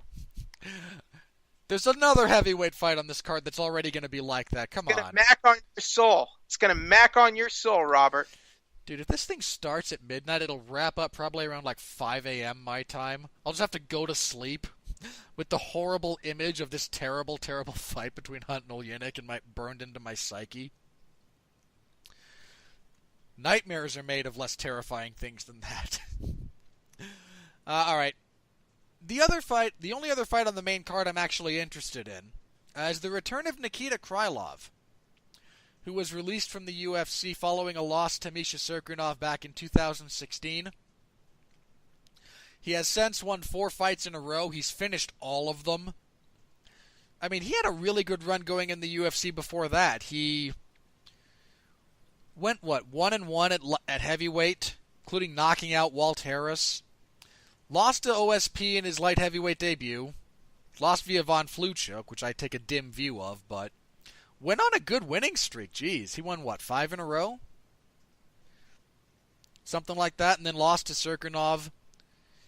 He's back, and he's fighting Jan Blachowicz. Blachowicz is on a somewhat surprising 3-fight winning streak. It wasn't too long ago. He was just 1-4 in his last 5. But Blachowicz coming off of that win over Jimmy Manuwa. I like Krylov here. I mean, I didn't think Krylov should have been let go. He was one of the potential prospects at light heavyweight, and that division desperately needed them. So yeah, I like Krylov. But that's the only main card fight I'm actually looking forward to is Krylov and Blachowicz. So now it'll suck because I said I'm looking forward to it, but I'll live with it. You and I were both kind of on the Krylov hype train. I seem to recall, Jeff. So you must be happy to see him back.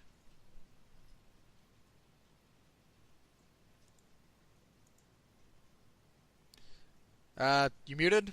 I can't hear you, Jeff. Oh, sorry about that. Was it? So basically, Blachowicz Krylov. That's a good fight. And oh man, how is Blachowicz? How did he even manage to get a 3-fight winning streak? Because historically, he hasn't been all that impressive, right? He's been with the UFC a little while. Yeah, a few years. His biggest wins were against Latifi and Poker Jack. Yep. He lost to Pat Cummins though. Krylov, yeah. Got to go with Krylov by knockout.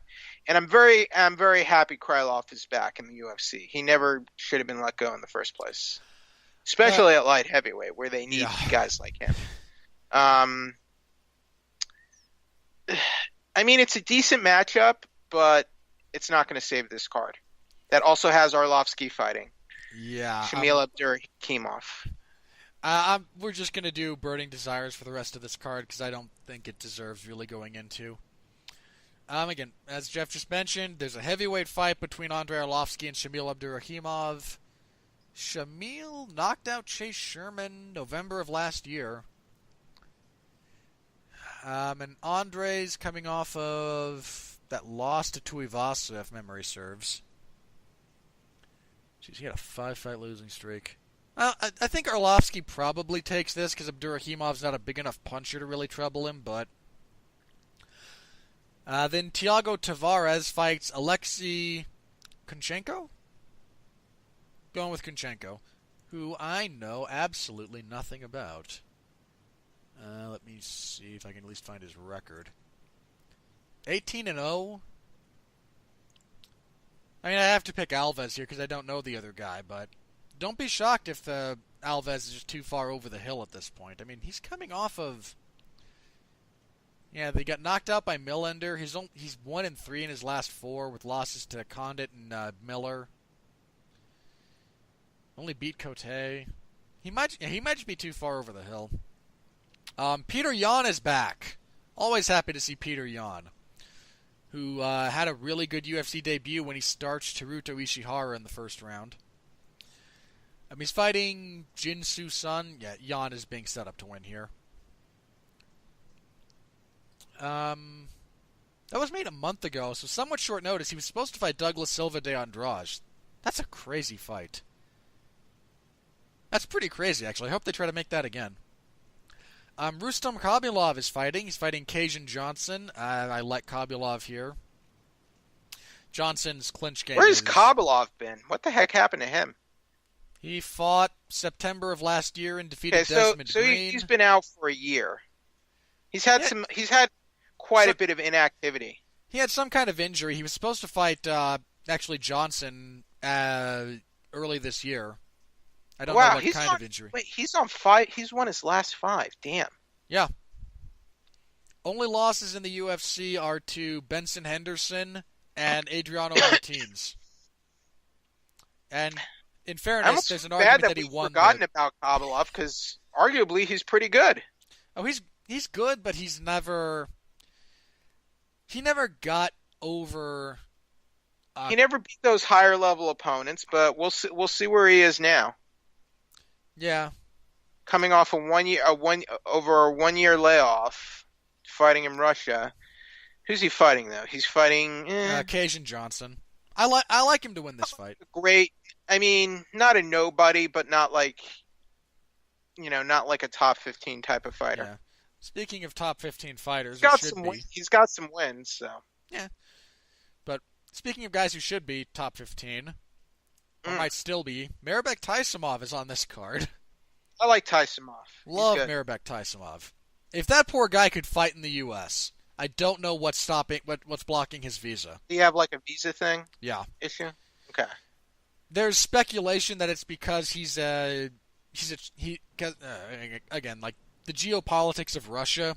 The Russian Federation encompasses a few other countries, Chechnya specifically, Dagestan, in much the same way the United Kingdom is actually England, Wales, Scotland, and Northern Ireland. The Russian Federation is kind of like that. And there's rumor that his visa is being blocked for political reasons, which would not surprise me at all. Let me be clear about that. But Taisimov is on a 5-fight winning streak. All 5 of them finishes, and all 5 of them knockouts. I mean, again, I'm a big fan of this guy, and it's a shame that he is not getting more hype because he can't fight in the United States at the moment. Again, he's fighting Desmond Green. I like Taisimov here. I mean, Green's a decent fighter, but he's mostly a wrestler. I think Taisimov knocks him out. At light heavyweight, just shoot me now. Magomed Ankalaev takes on Marcin Prokhnio. I'm going to go with Ankalaev. I seem to recall both guys have fought in the UFC and both guys have lost. I'm not sure about that. Jordan Johnson at middleweight will fight Adam Yandiev. This is kind of a gimme for Johnson, who's undefeated, 3-0 in the UFC, unless Yandiev is one of those guys who is just tearing up, scenes that I'm just not familiar with. Ramazan Emeev is back, fighting Stefan Sekulic? Something like that. Emeev is 2-0 in the UFC on a 6-fight winning streak overall. Yeah, 6 fights. Emeev's pretty good. I like him in the dark here. And we have Merab Dvalishvili still in the UFC despite not having a win. He's 0-2 in the UFC, I seem to recall. And he's fighting Tarian Ware, who has fought at least twice in the UFC. He fought once up. He's 0-2. He fought once up at featherweight. Returned to bantamweight, which is his natural weight class. Yeah, screw it. I'll take Ware. Just for the amusement of Dvalishvili losing again.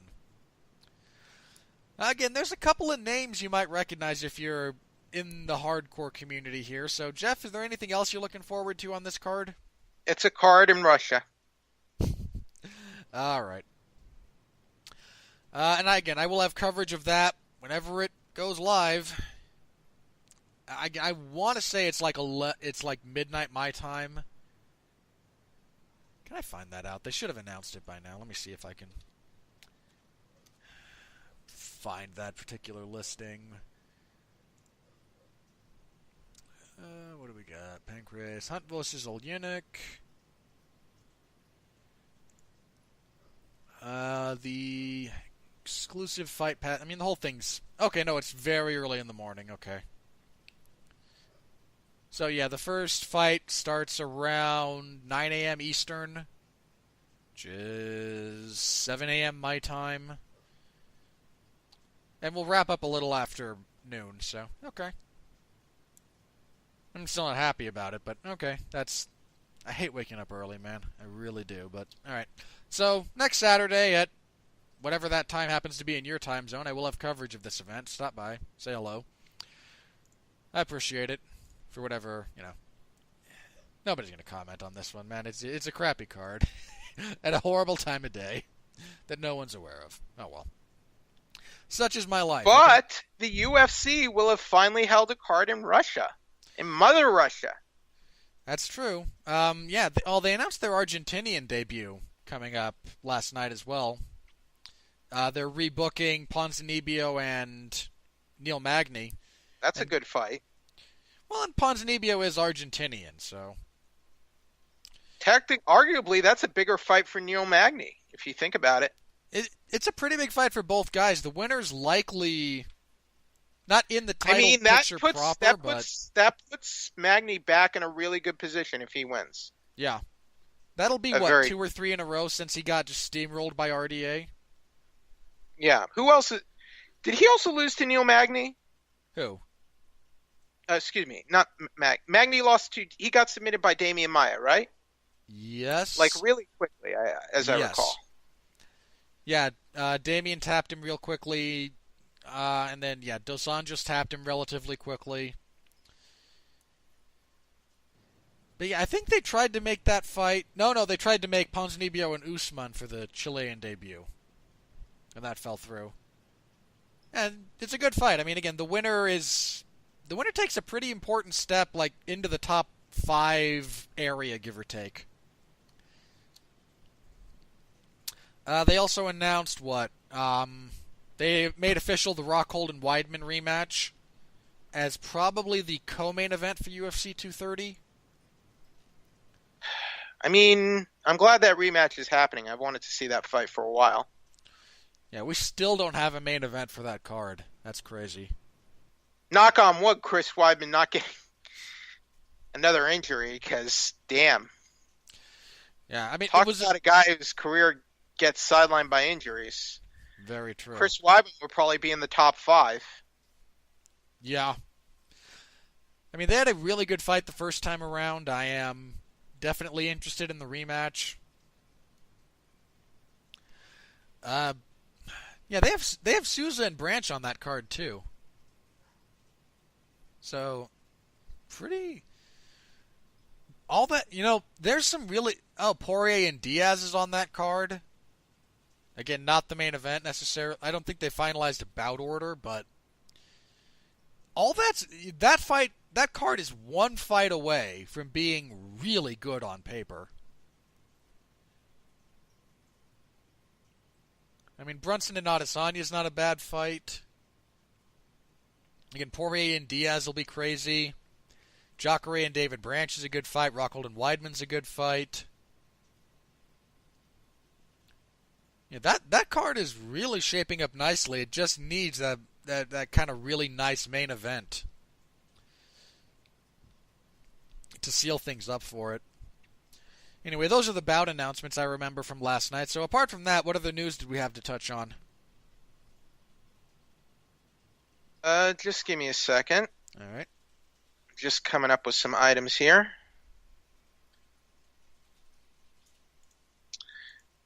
Okay, well, Weidman Rockhold 2 is official now, so we know that. So it looks like Woodley versus Covington will be the next fight for the welterweight title, according to Dana White. Is that the fight they should make, though? Which one? Covington versus Woodley for the welterweight. Sure. I mean, Covington's the number 1 contender. Woodley's the champion. Are we tempting fate too much by booking that fight now Woodley's coming off like he finished an exciting opponent who people thought was going to beat him? Are we cursing karma by putting this fight together? Nah. Look, if we take Woodley's title run in total, again, he has a quick finish to win the belt when he knocks out Robbie Lawler. I know that there's this weird like quasi revisionist history that's gone on around the first fight between Woodley and Thompson, where it won fight of the night and people remember it fondly. People either remember it too fondly because they only remember like one round of that fight that was good, or they're overly negative about it because the stigma from the second fight has bled back over to it. It wasn't a great fight. It had a couple of moments of drama. That's basically what I remember from it. Then you had the rematch with Thompson, which sucked. Then you had the Maia fight, which sucked. Now he's got a quick finish. I mean, if he sticks to pattern, the next fight's going to suck. Doesn't matter who he fights. Okay, so here are a few matchups. Jason Knight versus Jordan Rinaldi at UFC 230. Junior Dos Santos will face Tai Tuivasa at UFC Adelaide as the main event. So glad they made. I like JDS and Tuivasa. Valentina Shevchenko's sister, who was signed to the UFC, likely to make her official UFC debut against Ashley Evans Smith at the Ultimate Fighter finale. That's a pretty big ass. Now we have debut. a sister. Now we have a sister combo. We've had some brother combos fighting in the UFC. Now we're going to have a sister combo. Have we had sisters fighting in the UFC before? Like two sisters? We have not. This is the first. Because I know we've had brothers, but I think this is the first time we'll have two sisters fighting in the UFC. Alex Garcia versus Court McGee for the UFC card in Moncton? Is that in Canada? I think on October 27th. Court McGee, I'm almost surprised Court McGee is still around. No offense to Court McGee. Yeah, I actually like Court McGee, and I'm kind of surprised he's still around. I mean, I know. So there's that. Your favorite fighter, Eric Silva, he's still fighting, and he's going to now fight for Bellator. He's signed an exclusive multi-fight deal. I'm not entirely sure anything in Bellator actually happens, so Eric Silva existing in a place that I don't think actually exists is great for me. Wow.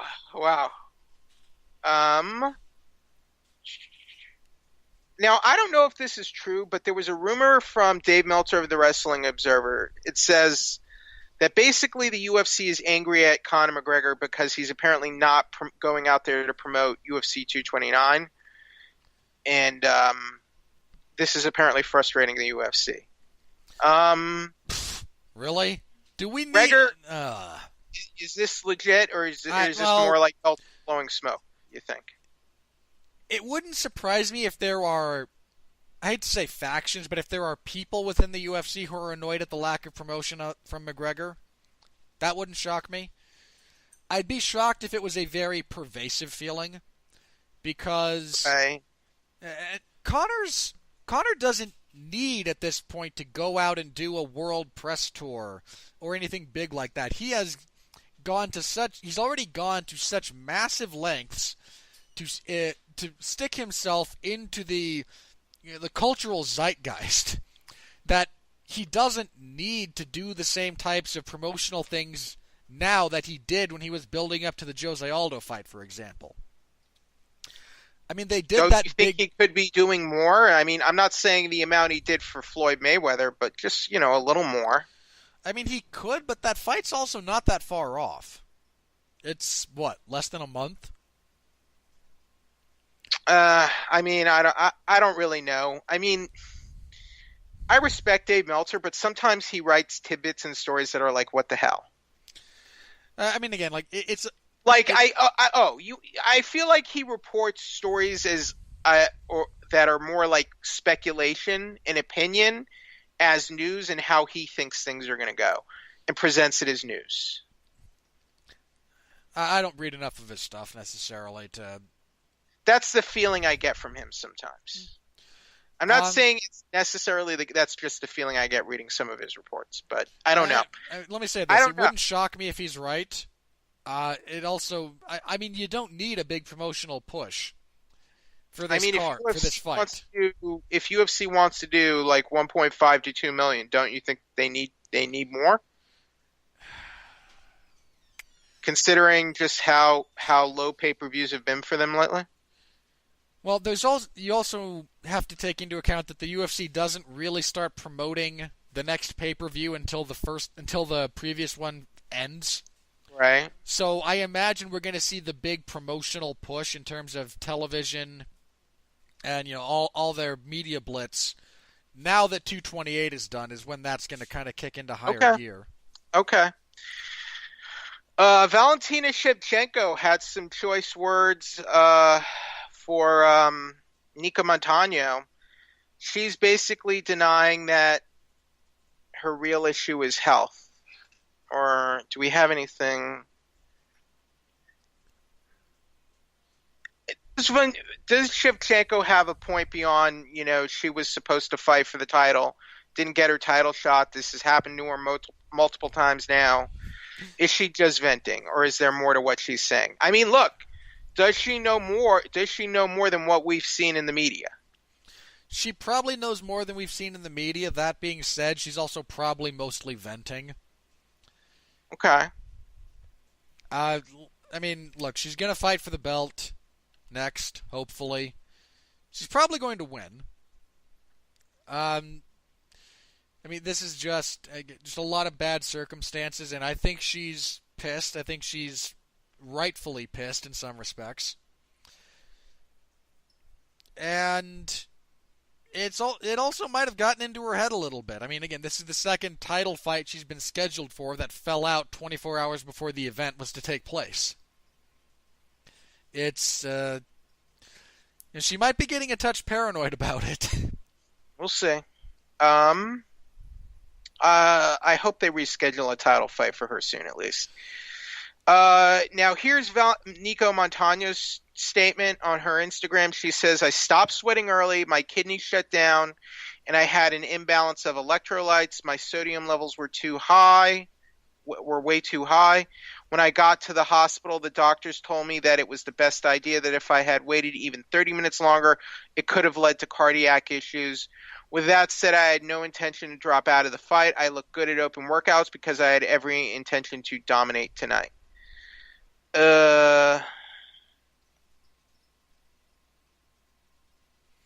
She also calls Valentina a lying bully. I had asked for a fight in October knowing this, and had some legit people on my side also asking on my behalf. However, the matchmaker and whoever else only gave me the September date to choose from, so with no other choice, and with the internet backing a lying bully, I was forced to accept the date or have the threat to get stripped anyway. This was the only time I signed a contract, so the statements that this egomaniac Valentina has said are completely false and nowhere near the truth. Her idea of reality is so far-fetched, so the fact that she trained for me 3 times must mean a couple of things. She's obsessed with me and has too much time on her hands. Not only has she been disrespectful and jealous of my efforts and accomplishments, also blocking me first on Instagram during her first fight at 125, but she takes pride in kicking a person while they're going through surgery and having their kidneys shut down. Truly demonstrates what a martial artist should know. Okay. So is Valentina nothing more than a lying bully, Robert? No, that's a bit too much. I don't think she's lying. I think she's. Should we believe everything Nico's saying at face value? If that's all you had to go on, no. That said, there's stuff that she brings up in there that I have no problem believing is true. Okay. I mean, like the UFC having a specific date in mind and not offering her the not offering her a fight on the timetable she wants. That certainly jibes with how the UFC does business, but again, that's how they do business. That's not unique to them. As for the internet backing Valentina, yeah, they're going to. Get over it. Who cares? But is Valentina a lying bully? No, I don't think Why she's not? lying. Well, again, like if you want to throw lying around as an accusation, that also does mean that they have to have full knowledge of everything that goes on. As for, I mean, her complaint about, Valentina's obsessed with me. No, Valentina's obsessed with the belt. If Roxanne had beaten Montano in that to become the first ever champion, Valentina would have been training to beat Roxanne Modafferi. She's training to become the champion. That's the goal. You're just the But person holding the Valentina belt. is saying Nico Montano planned on missing weight. She told ESPN Nico Montano planned to miss weight from the start.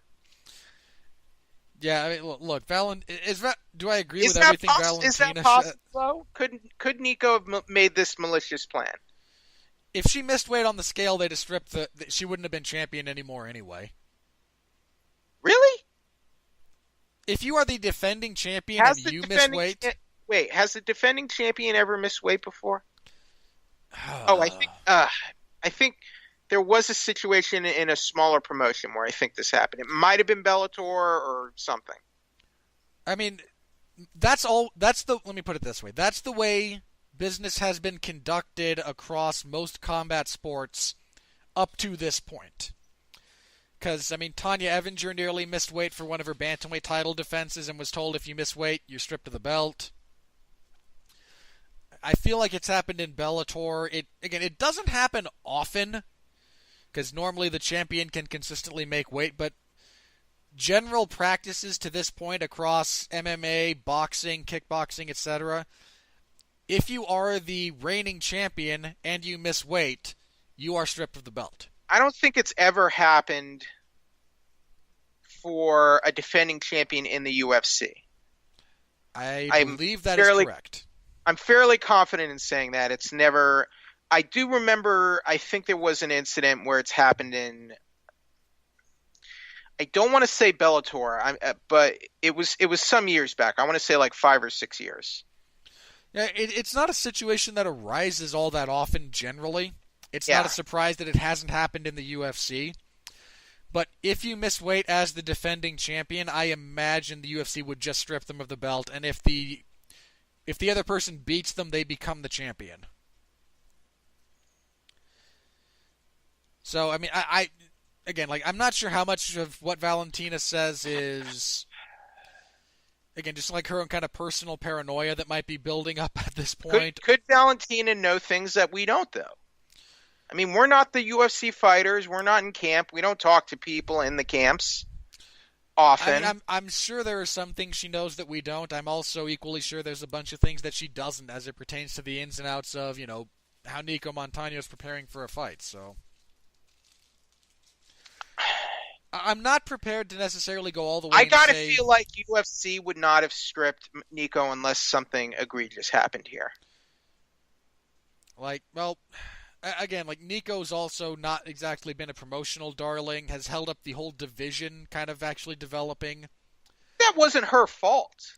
Not, She had, don't get me wrong. she had health issues. Some of this is just bad luck. Like, there's just circumstances. I'm not at all saying Nico brought this on herself. I mean, necessarily. is it well now? Is it possible Nico was not responsible with her weight cut? That's very possible. In fact, that seems to me the most likely scenario. Is that she just badly mismanaged it. Now, what went into mismanaging it? There's any number of things that could play into it, but I'm not opposed to regulating the weight cuts at this point. I'm fine with it. I mean, it also could be that. Last night, Aljamain Sterling was praising what ONE FC was doing and said he'd be fine with that if they had something like that. I don't hate And the hydration idea. tests. I don't hate the idea of some experimentation going into the system that we have. I really don't.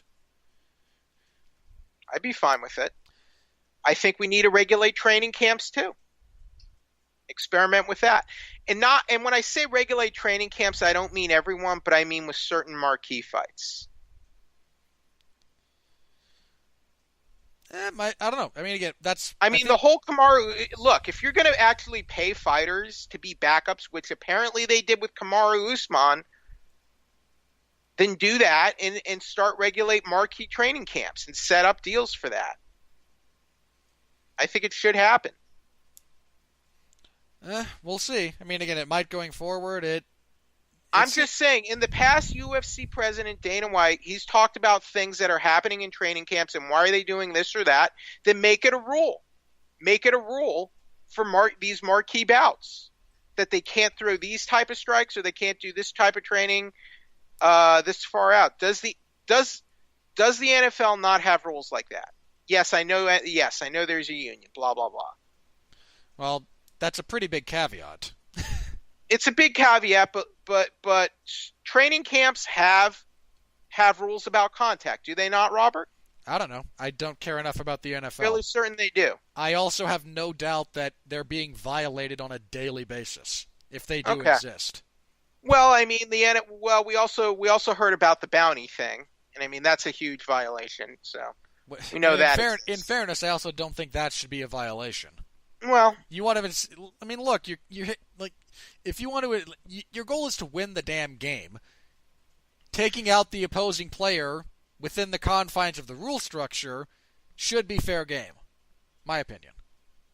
I mean, if they have rules in place where this is defeats the spirit of the game, then I don't have a problem with it. Spirit of the game's a nonsense All argument. right. And bear in mind, that's not just the NFL. Like, I find that, spirit of the game crap is crap. I've Okay. never heard a compelling Do you think spirit so? of the Let's game say argument. if Major League Baseball wants to grease the balls in the World Series, you're okay with that?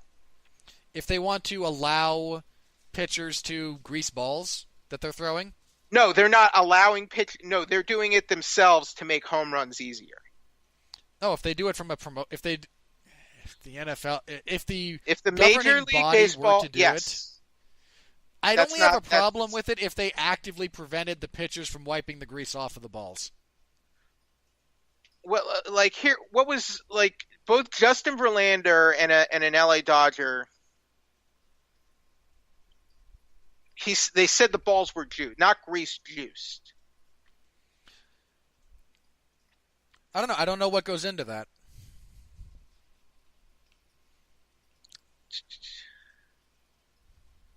Like he and a Dodgers pitcher during the World Series were basically saying the balls were juiced because the MLB wants home runs during the World Series. Is basically the gist of it. So like something's being done to the balls to make them easier to hit. If that's being done behind the back of the Players Association and whatnot, then I have a problem with it from a organizational standpoint. But if there's, but I mean, if the argument is, I don't know. I'd really have to. I don't know enough about baseball and its history to really kind of get into that, but I mean, quite Is that? frankly, But I mean, is that against the spirit of the game? I mean, what's the spirit of the game? Well, I mean, is it fair if they're doing something to the balls and not informing the teams or the players, and the players feel like something is wrong with the balls here? If this is being done without the appropriate,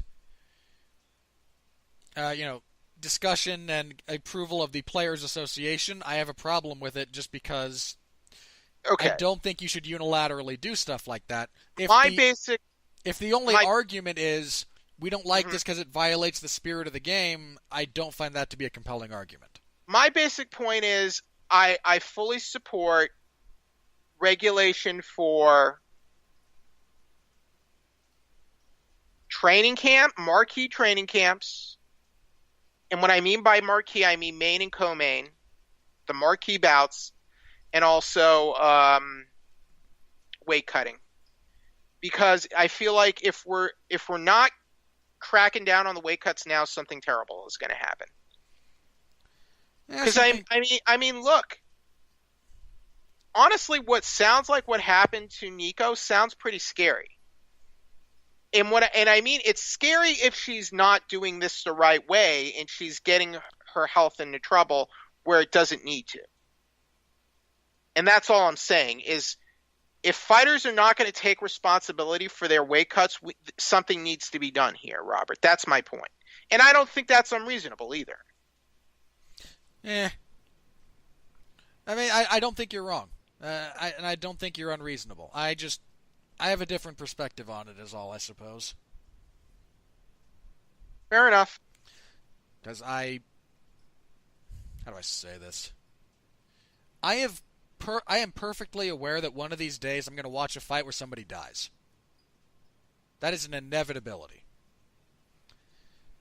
I'm perfectly aware that there's serious health risks around weight cutting. And it kills people. People have died due to this, and will in the future.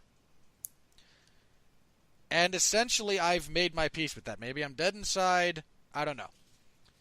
But I'm also I not. mean, it's happened in combat sports, and it's morbid, but it's a reality that has to be considered. I mean, people have died on football fields. You know, True. and people get their brains turned to mush and wind up abusing their families and then committing murder-suicides. My only thing about this, not my only thing, my biggest thing about this is whether or not you are honest about it and whether or not you're in denial about it. Because, let's be clear, fighters have shorter life expectancies and suffer serious health ramifications for what they do. And as long as everyone knows that, and everyone's above board with that, and everyone knows, yeah, you step into that cage and fight, it's unlikely, but you could die. You know it. The fighters know it. The promotion knows it. The audience knows it. As long as there's no deception about this, as long as there's no ambiguity about it, I've made my peace with it. And, again, maybe it's because I'm a borderline sociopath. I don't know. But that's my perspective as far as this goes. And beyond that, I don't necessarily have a fully fleshed perspective on how much... I don't think there's enough data in it as part of the problem on this, and some of it is just me being weird. I don't really have a fully fleshed out perspective on it because there's a lot of unknowns. There's a lot of things that... It's one of the reasons I would like to see some experimentation done with it. I don't hate the system that one has, necessarily. I think one system benefits tremendously from the fighters they have and the part of the world they operate in. Because if you look at a lot of the, the Asiatic fighters, guys from Singapore, guys from, the Koreas, Japan, China, they're not a big weight-cutting culture. Conversely, other parts of the world have a significant weight-cutting culture for different sports. And here in the United States, we do. It's one of the things we have a big culture around weight cutting for boxing, for wrestling, for MMA, for all of it. In different parts of the world, that's not as much a consideration. I'm curious to see how one's system would fare under if applied to the practices and standards that go on in the UFC and that level of fighter with those demographics in play, as opposed to where they have now. I do want to see it. I'm not saying that as some kind of snarky, sure, it works for them, let's see how it does. No, I genuinely do want to see it. I do just kind of want to see different scenarios play out because the one we have, the setup we have right now, operates to the degree that it does, but we've also, I think, seen maximum efficiency out of it. It's never going to get better than it is right now. And I wonder if there's not a better way to do it. And maybe there isn't. Maybe this is the optimal circumstance, and there's just problems built into it. I can accept that and live with it. I think more can be done. Yeah, and again, it could very well be. I'd like to know for sure. I don't know if this is the optimal... I mean, I don't know if it can be done in a more optimal way, but I really believe it can be done better. I looking at the data we have now, I think you're probably right, but I'd like to know for sure. Because it might turn out that different systems wind up being worse. Well, I mean, that's why I'm fine with just trying things at least and call it an experience. There's a lot of innovation that needs to be done. All right, commissions, we're going to try these things. It'll be a trial run. Let's see the results. What's the worst that could happen by just trying these things? People could die, but that's already a possibility. I mean, like you're not actively increasing risk to above what it is. I'm not talking about doing something that would increase risk to hinder the safety of the fighters. I don't think. Well, and again, there's a lot of it that is just kind of unknown, and I'm not a big fan of unknowns. So I I mean, I would like to see them experiment. I think we owe it to the future of the sport to find out. I mean, I wish they'd experiment with different scoring systems or different. How is judging affected if they're in a soundproof booth with a monitor versus sitting cage side? These are things that we should be experimenting with as the sport progresses. Because I will freely acknowledge it's entirely possible the system we have right now is the best one and there's an implementation problem. Or that it's just the best one and the best we're ever going to get still has a fair amount of crap built into it. I'm not happy necessarily about that, but I can accept that that might be the reality. But I would really like to know for sure. And at the moment, there's not a lot of experimentation and innovation going on in the sport from the regulatory side of things, and I think it's kind of a shame. Because the technical side of the sport, the abilities, are continuing to grow. This is why it annoys me that whenever I say we need more regulations here, people like, shut up, Jeffrey. You don't know what you're talking about. They can't do that. Well, why not? I mean, I think there are serious issues ahead of even if you're just regulating marquee bouts, you're then you're paying someone to watch that fighter all day, basically. Yeah. Or you're paying the fighter, their sparring partners, their camp, their entourage, anyone the camp wants to do are, to do but it. You're also but when we have all this chaos on fight week,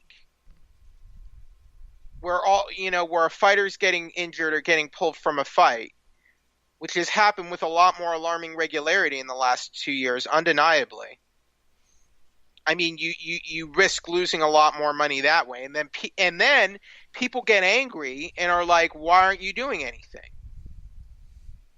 So I'm just trying to come up with a solution instead of complaining and Captain Hindsighting. Which is what everyone in this world loves to do, Captain Hindsight, and complain after the fact, but no one wants to come up with solutions. And that's all I'm trying to do. It's something that I wouldn't hate the UFC doing. Again, there's certain things that might, like, if you have something big, certainly something like, we have Khabib and Conor on the horizon.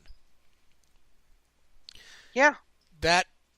Now, some of that is hard, especially with Khabib. I mean, look, we went through. Did we not go through this with Jose Aldo versus Conor the first time? Yeah, a little bit. There you go.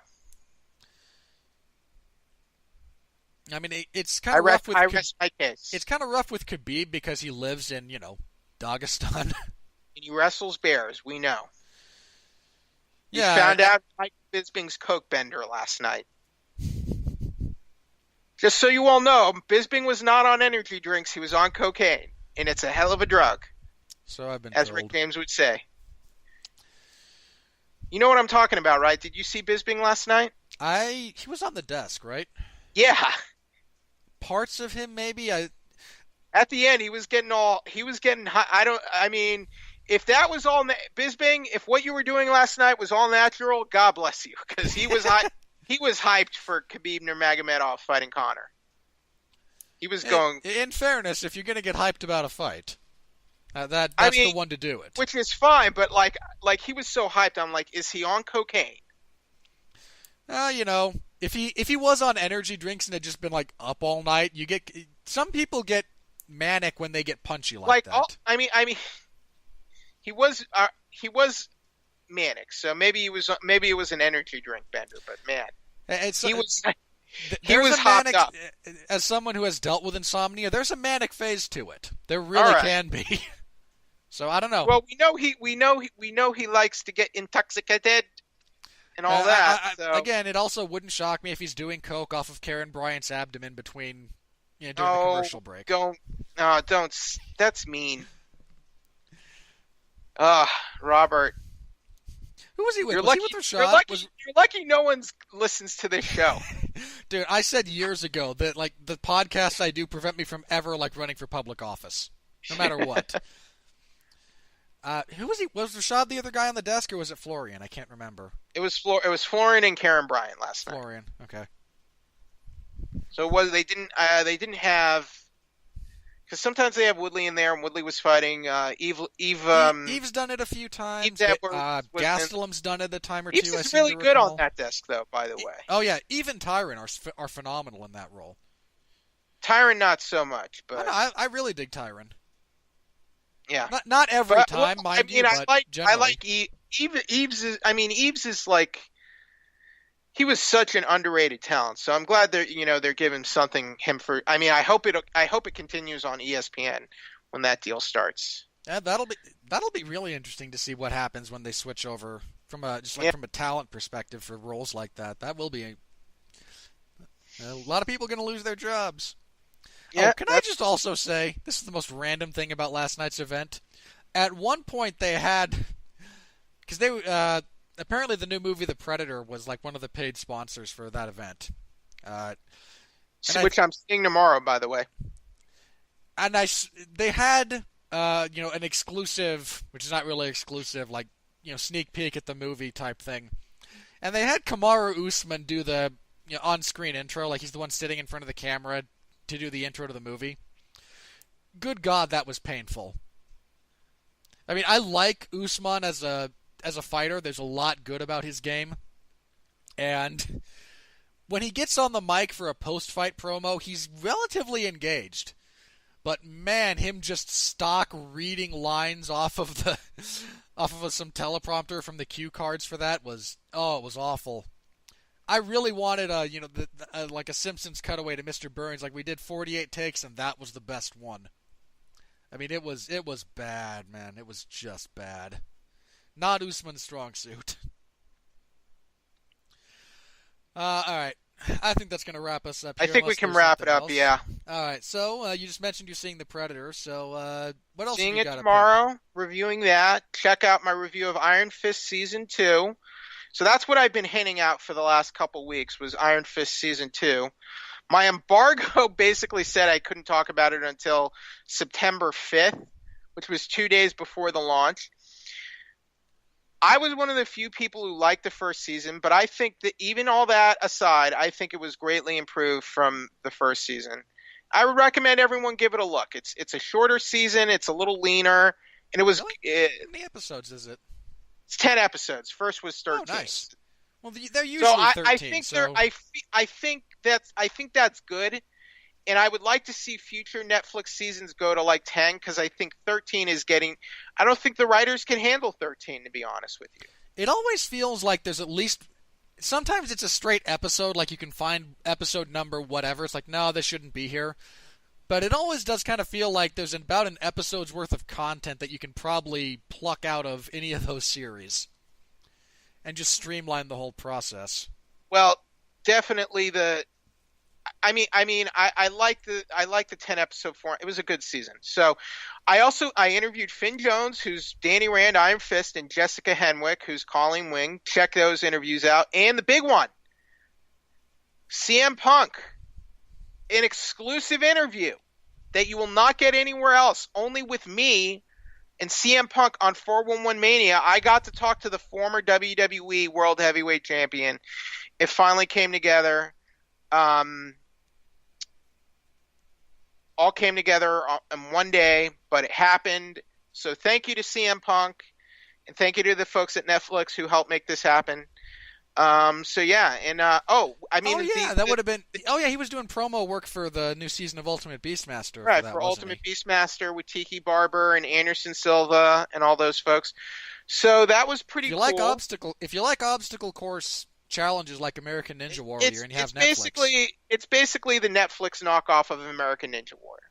Yeah. But I don't know. I enjoy it like that. No, I mean. I can watch it it's not like great TV, but it's like, okay, I can watch it and have fun with this. And I really appreciate CM Punk. CM Punk really even gives interviews at all these days. So for him to even take the time and just talk about a show he's doing, I really appreciate it. So, and the interview has gotten quite a few comments and feedback. So I want to thank all the people who read it. people who email me and giving me good feedback. So thank you. I really appreciate. I'm. This is.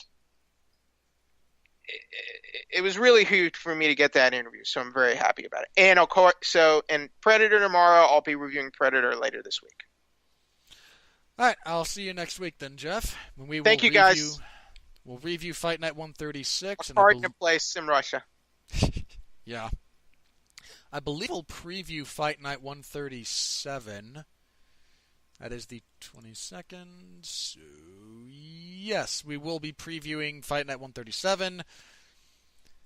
Oh boy. Oh boy.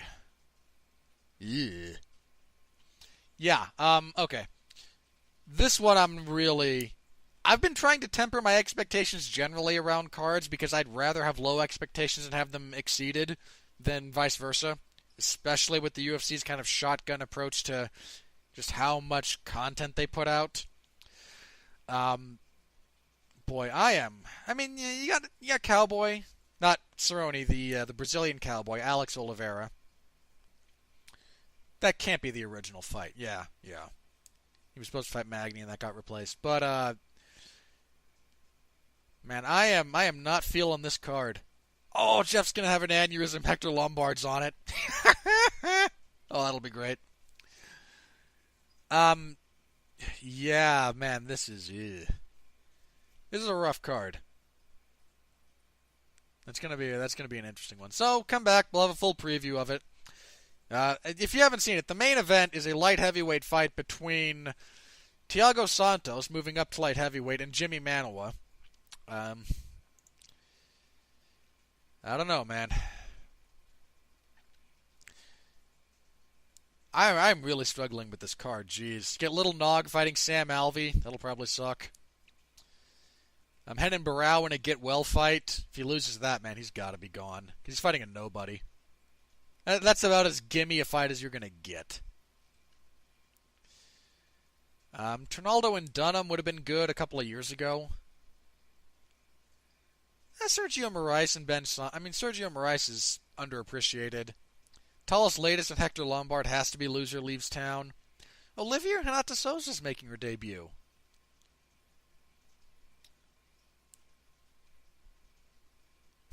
I mean, kicking everything off, but she's the former Invicta bantamweight champion at strawweight, so I'll be curious to see how she does in the UFC. But man, yeah, I am not feeling that card. But we'll preview it next week, so come back for that. Maybe I'll change my mind between now and then. I think that's it for me. Predator review, I believe, will be next week with Mark, so Damn You Hollywood will be back in a couple of weeks.